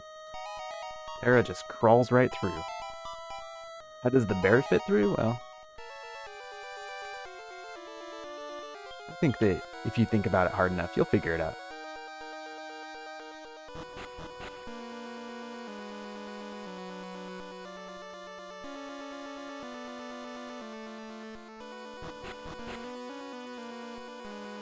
So this is the Metal Babble Cave. Just kind of gonna wander on through here. Find the guy at the end. We are... Nice 2nd potion. Looking for 3 legendary pieces of heaven equipment here in Skyworld, which is going to allow us to meet Mudo, who you might remember from DQ6. Alright, so we're going to use Evil Slash to beat this Metal Babble. It's got a 1 in 3-ish chance of hitting. So put your guesses in of how many Evil Slashes it is going to take us to take this Metal Babble down.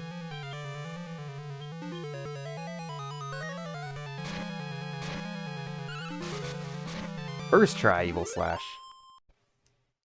No one believed. Maybe someone believed they didn't have time to believe, and that's fair.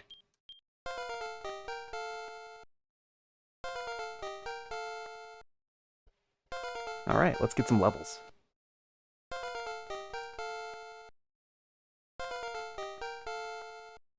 Yeah, nice and easy. Metal King slimes are in this game, but we're not gonna see any in the speedrun.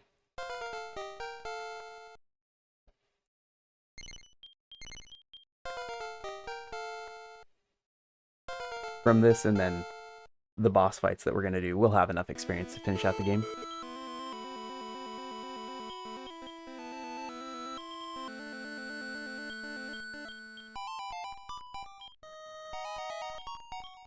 So there's the Heaven Helmet, one of those pieces of equipment that I mentioned, and we are out of here. I want to go down first. There we go. Cool. So this next dungeon is, you know, if anyone's got any donations to read, now's a good time. If anyone's got any interesting facts about towers, now's a good time to share those with the rest of the class.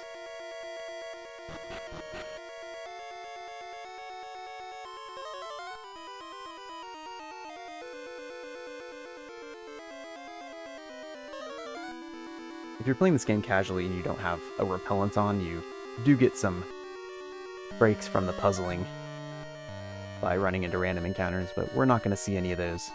We're just going to see a lot of clouds.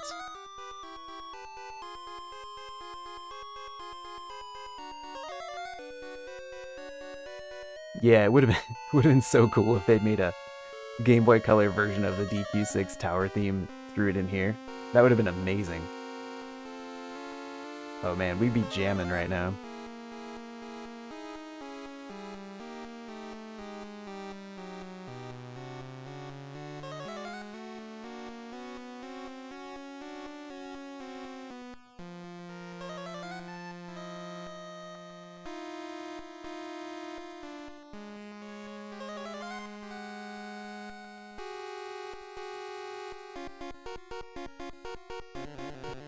Alright, that was some good clouding. Can't be too many more clouds to go, right? Oh boy.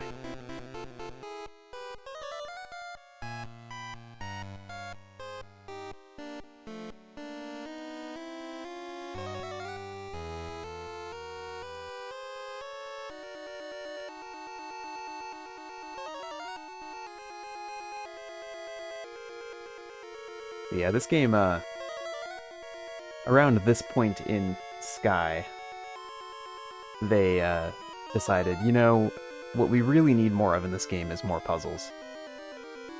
So we get like 2 extremely puzzle-heavy dungeons just kind of back-to-back here. This one is obviously a puzzle about how to navigate these kind of ice puzzle rooms where you can only go in straight lines. And the next one is different puzzles, as you'll see. Yeah, there have been a few people who run the new Dragon Quest Monsters 3: The Dark Prince. Some more runners doing it on the Japanese side. But no one has really kind of, especially on the English side, like, really spent a lot of time on it. There are some things about the speedrun right now which, unfortunately just aren't super fun. Do a lot of loading. Yeah, there's a lot of kind of just waiting around for things, unfortunately.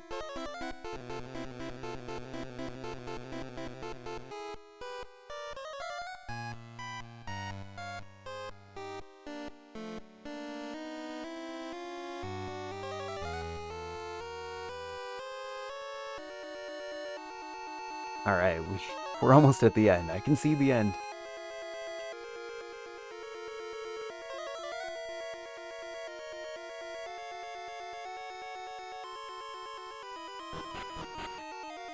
So we clouded our way all the way up to the top, take the stairs back down, and pick up the heaven, I'm gonna say hourglass?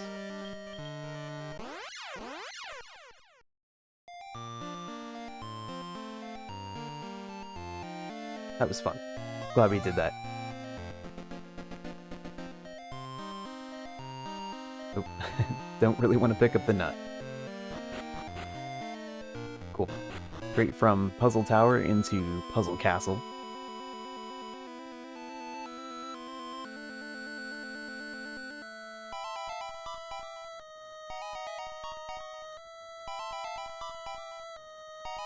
My bear keeping his scary arms in the way, up in the air is keeping all the monsters away.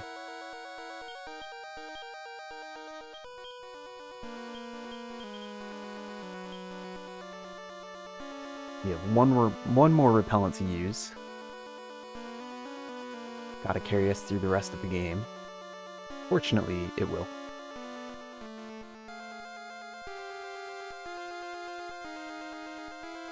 Yep. That servant there with the skeleton guy with all the swords looked at my bear's arms and was like, nope, you guys can just keep walking on by. I don't have a problem with you. Alright, here we need to close all the coffins. Did it?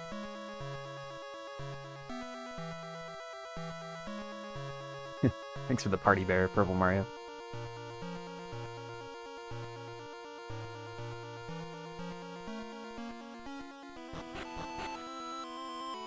That's right. Why do you think Squiz is in this coffin? Closed casket funeral for Squiz. Just gonna... here we go. Take this little lost spooky home.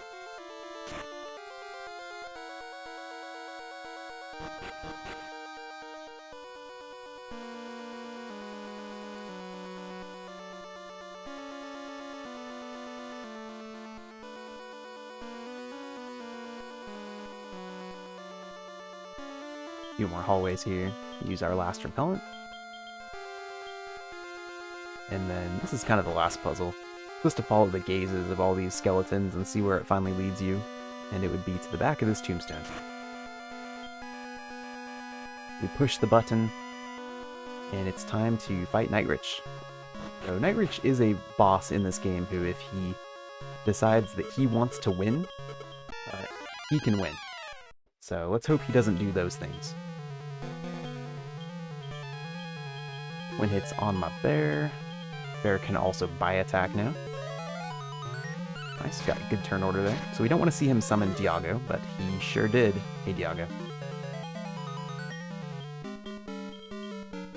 We don't want to see Diago cast twin hits on him. That's kind of the big thing. Which Diago's just attacking right now, that's alright.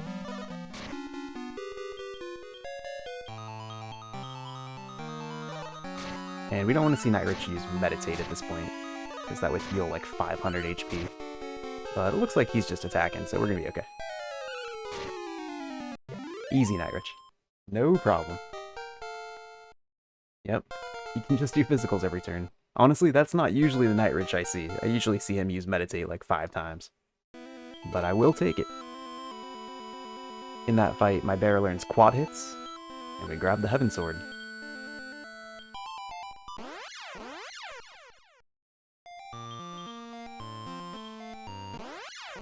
We can warp back to where I left the shrine, right next to this castle.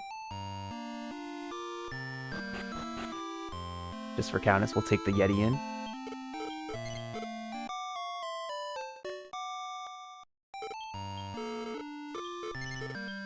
Almost took it twice. Once is probably enough, but thank you. Yeti in, Proprietor. Alright, I picked up a staff earlier, which is going to let me buy one more World Dew.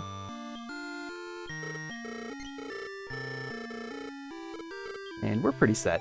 Healing items are in pretty good shape here.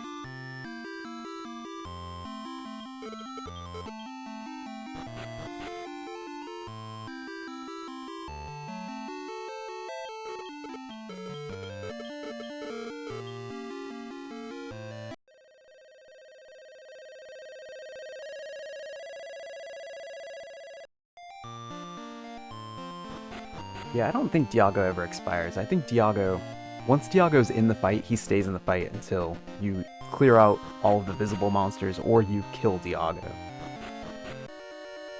But yeah, he's basically just an invisible other monster who is going to be a participant in the fight.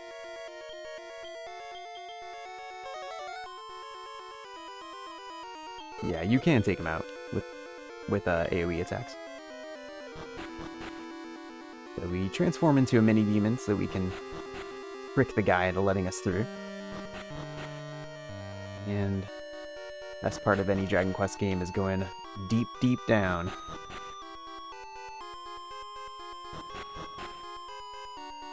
I'm going to, pick up this treasure chest here. This has a steel fang in it, which is going to raise my bear's attack power by 50. My bear's had that war ring equipped, which gave him extra HP every time he got a level, but bear's not getting too many more levels, and at this point, doing more damage is definitely going to be the useful thing.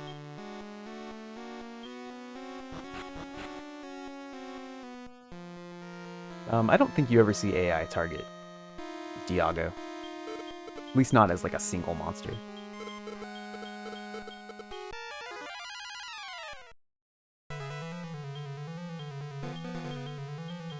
Alright, twin hits on the bear, and quad hits. So, mostly for Muto, we just don't want to see him do too many freezing waves, because that's going to slow us down.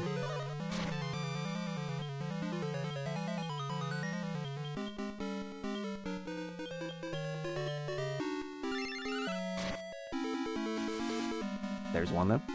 D magic is freezing waves, by the way.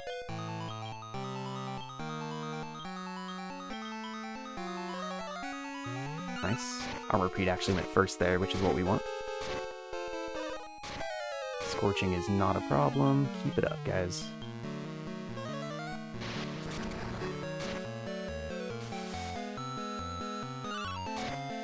Not getting too many of the big hits out here, but it's probably alright. We have plenty of potions if we have to refresh the MP. Quad hits takes 4 MP every time we use it. Bear does not have a very good reserve of that, as you can see.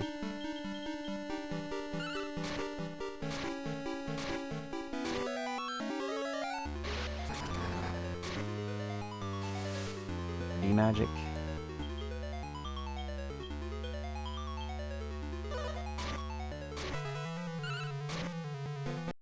But it was just enough to get through Muto. Nice Muto hops. I think it's time to get rid of ramming. Why don't we?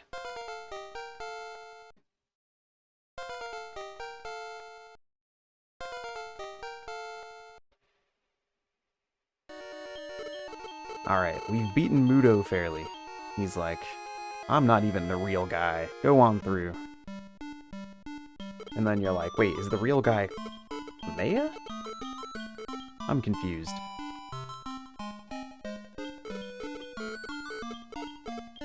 He's like, there's no good treasure here. Maybe one of those heaven items you got. And then the real guy shows up. Dark. He's like, I'm evil and I collect things. Give me all your cool stuff. And I might give you the plug for the navel and Great Log. And he gives us the Limbo Key. Monster King Kameha, that's right.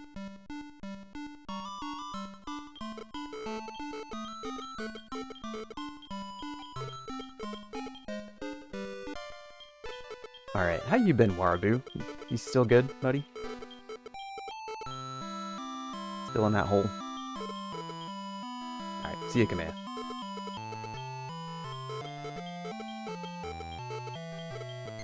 Alright, Warabu's gonna give us all those treasures so that we can just hand them over to our rival, who's gonna presumably give them to Dark, I guess.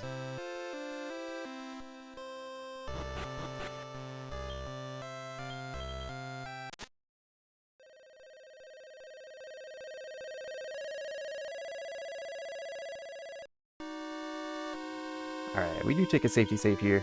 The rival fight with the Dark Master coming up here is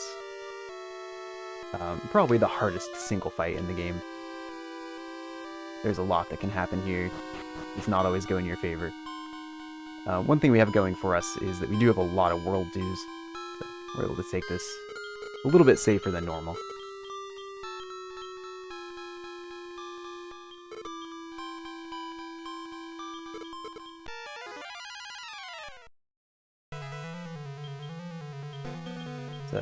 twin hits on my bear, quad hits, and dance away, Squiz.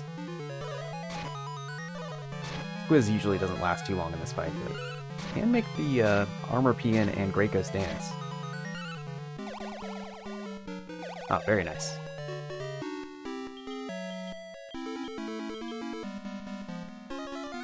Kind of amazing to not have to heal after turn 1. Things have gone well.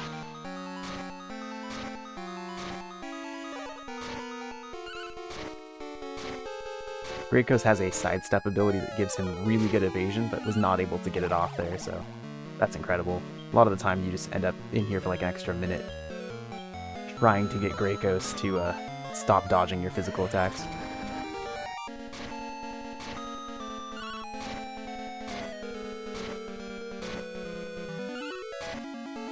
Go get him, Squiz.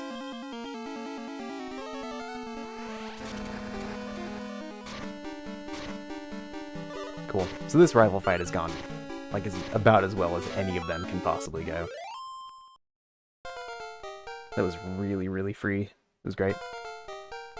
Good dancing from Squiz. Way to go. Squiz has earned some levels. Get a couple more levels. Earn the Call Help skill, which can actually be useful on the final boss.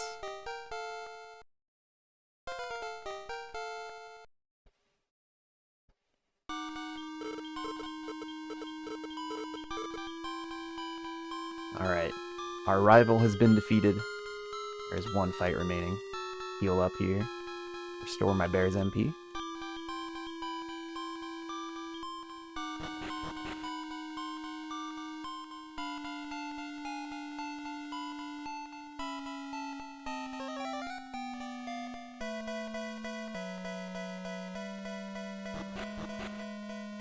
Man, look at all this cool stuff. This guy is a collector.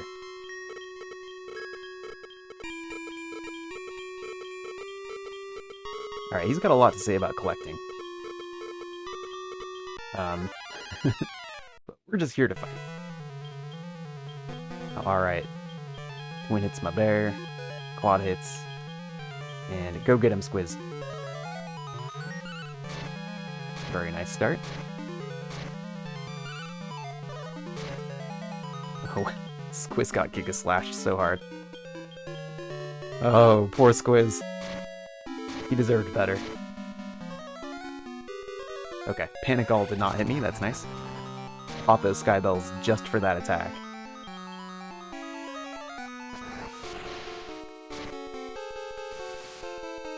First D-Magic of the fight. We actually got some good hits out before that showed up.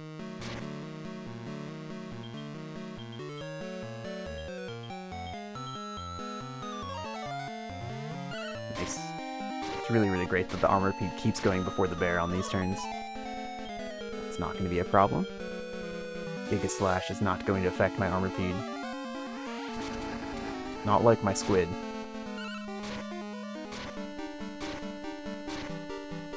Alright, before I do...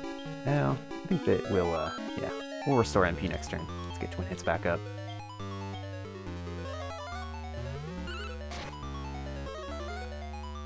Nice. Potion on my bear. This guy's just about down, but be able to cast quad hits one more time here.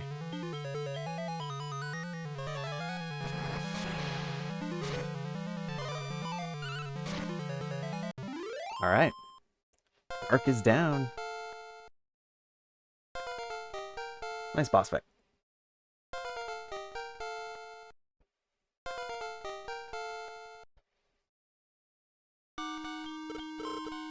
He was mistaken.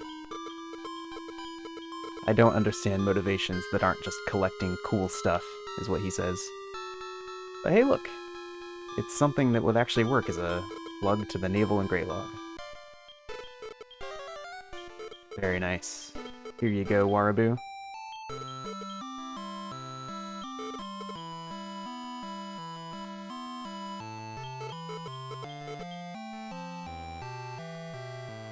Cool. Thank you for GG's, everybody. This is a really fun little speedrun. I think out of all of the Dragon Quest speedruns, this one is pretty easy to pick up and learn. It's honestly very consistent. So once you know the run pretty well, it's pretty easy to finish in that like 2-hour-ish range. And it's always a good time.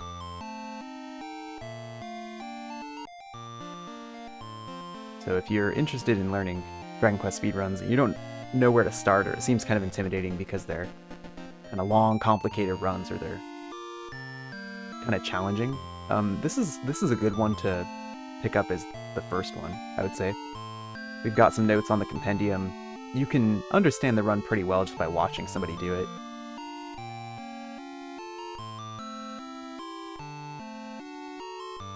And yeah, it's kind of a nice time. It's always fun. There's always just some fun, interesting stuff too, with having to recruit the monsters. Get through some of those tough fights like the rival fight on the bridge.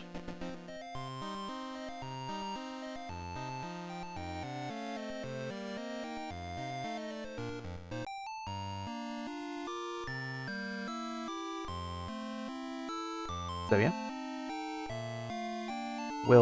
We're still a little bit ahead of schedule here, so I think we're probably gonna watch the credits, but that's cool because the credits song on Monsters 2 is really good.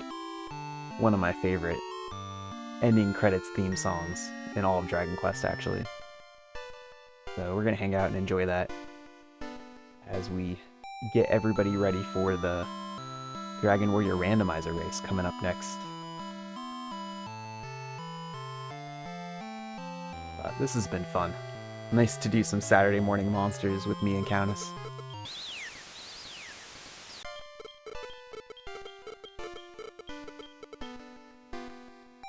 Got a little bit of moving to do here. The king says thanks. Everybody is celebrating.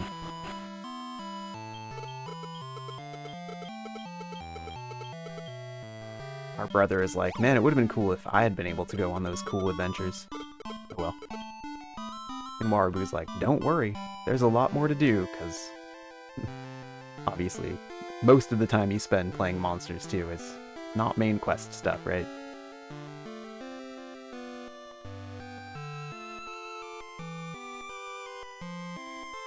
Yeah, Monsters 2 is just a great run, honestly.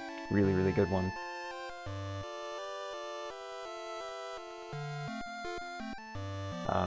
Yeah, cool. So this is fun. Quest RTA Marathon, still going strong. A lot of cool stuff coming up today.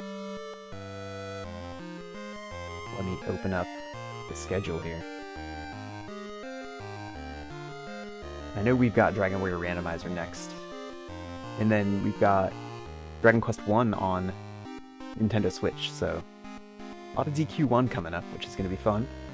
And then we've got kind of the two big races of the day after that. I will be back representing Team NES for Dragon Quest 2 race. I'm going to race against my friends Error of Ruto and Zaitoriak. Error is going to be doing Super Famicom version. Zaitoriak is going to do the Game Boy Color version. I'm going to do NES version. We have no idea what's going to happen. It could be anyone's game. It could be somebody's game by like a mile. It's gonna be weird and interesting. Yeah, so it's gonna be a really great race day. After that, we have the Dragon Warrior 4 race tonight too, with Shiner, Northrex, and Holmes. That's gonna be pretty fun. But next up is Dragon Warrior Randomizer race. With a bunch of people in the Dragon Warrior Randomizer community, including Stags28. So, yeah, definitely stick around. There's the cameo by Terry and Wadabu from Monsters 1.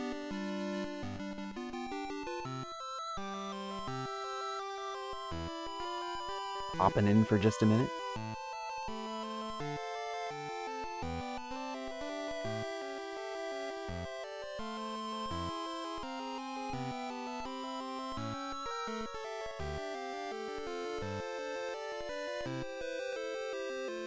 Yeah, the credits here is great. It's just like hanging out in Great Log. Warabu's getting up to all kinds of stuff. It's just like a really, really cool credit sequence, especially for Game Boy Color.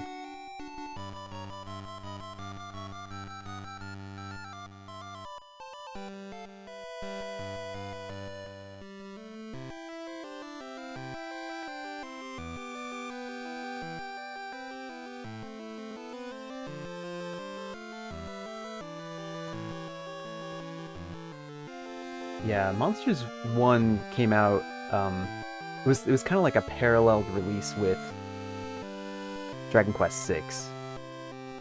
So, like the higher level monsters you could breed in Monsters 1 were all like Dragon Quest 6 monsters.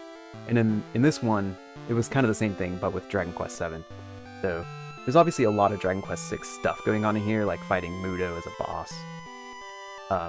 But kind of your like end game monsters you could breed were like Necro or Orgodamir from Dragon Warrior 7. It was kind of interesting because this game came out in the US a little bit before Dragon Warrior 7 did, I think. So you could actually breed Orgodamir and see him before you could find him in the base game.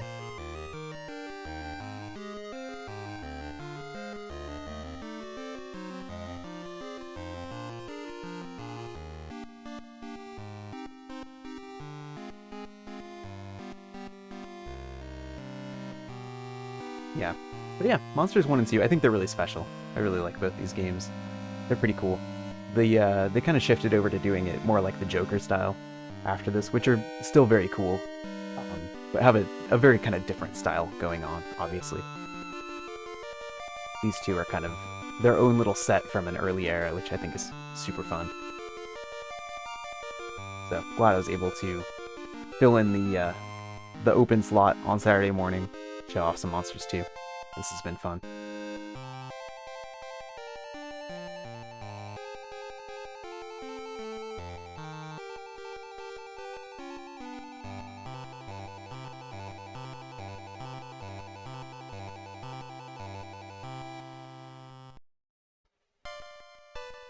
Alright, here we are again. These guys stole our nut pie.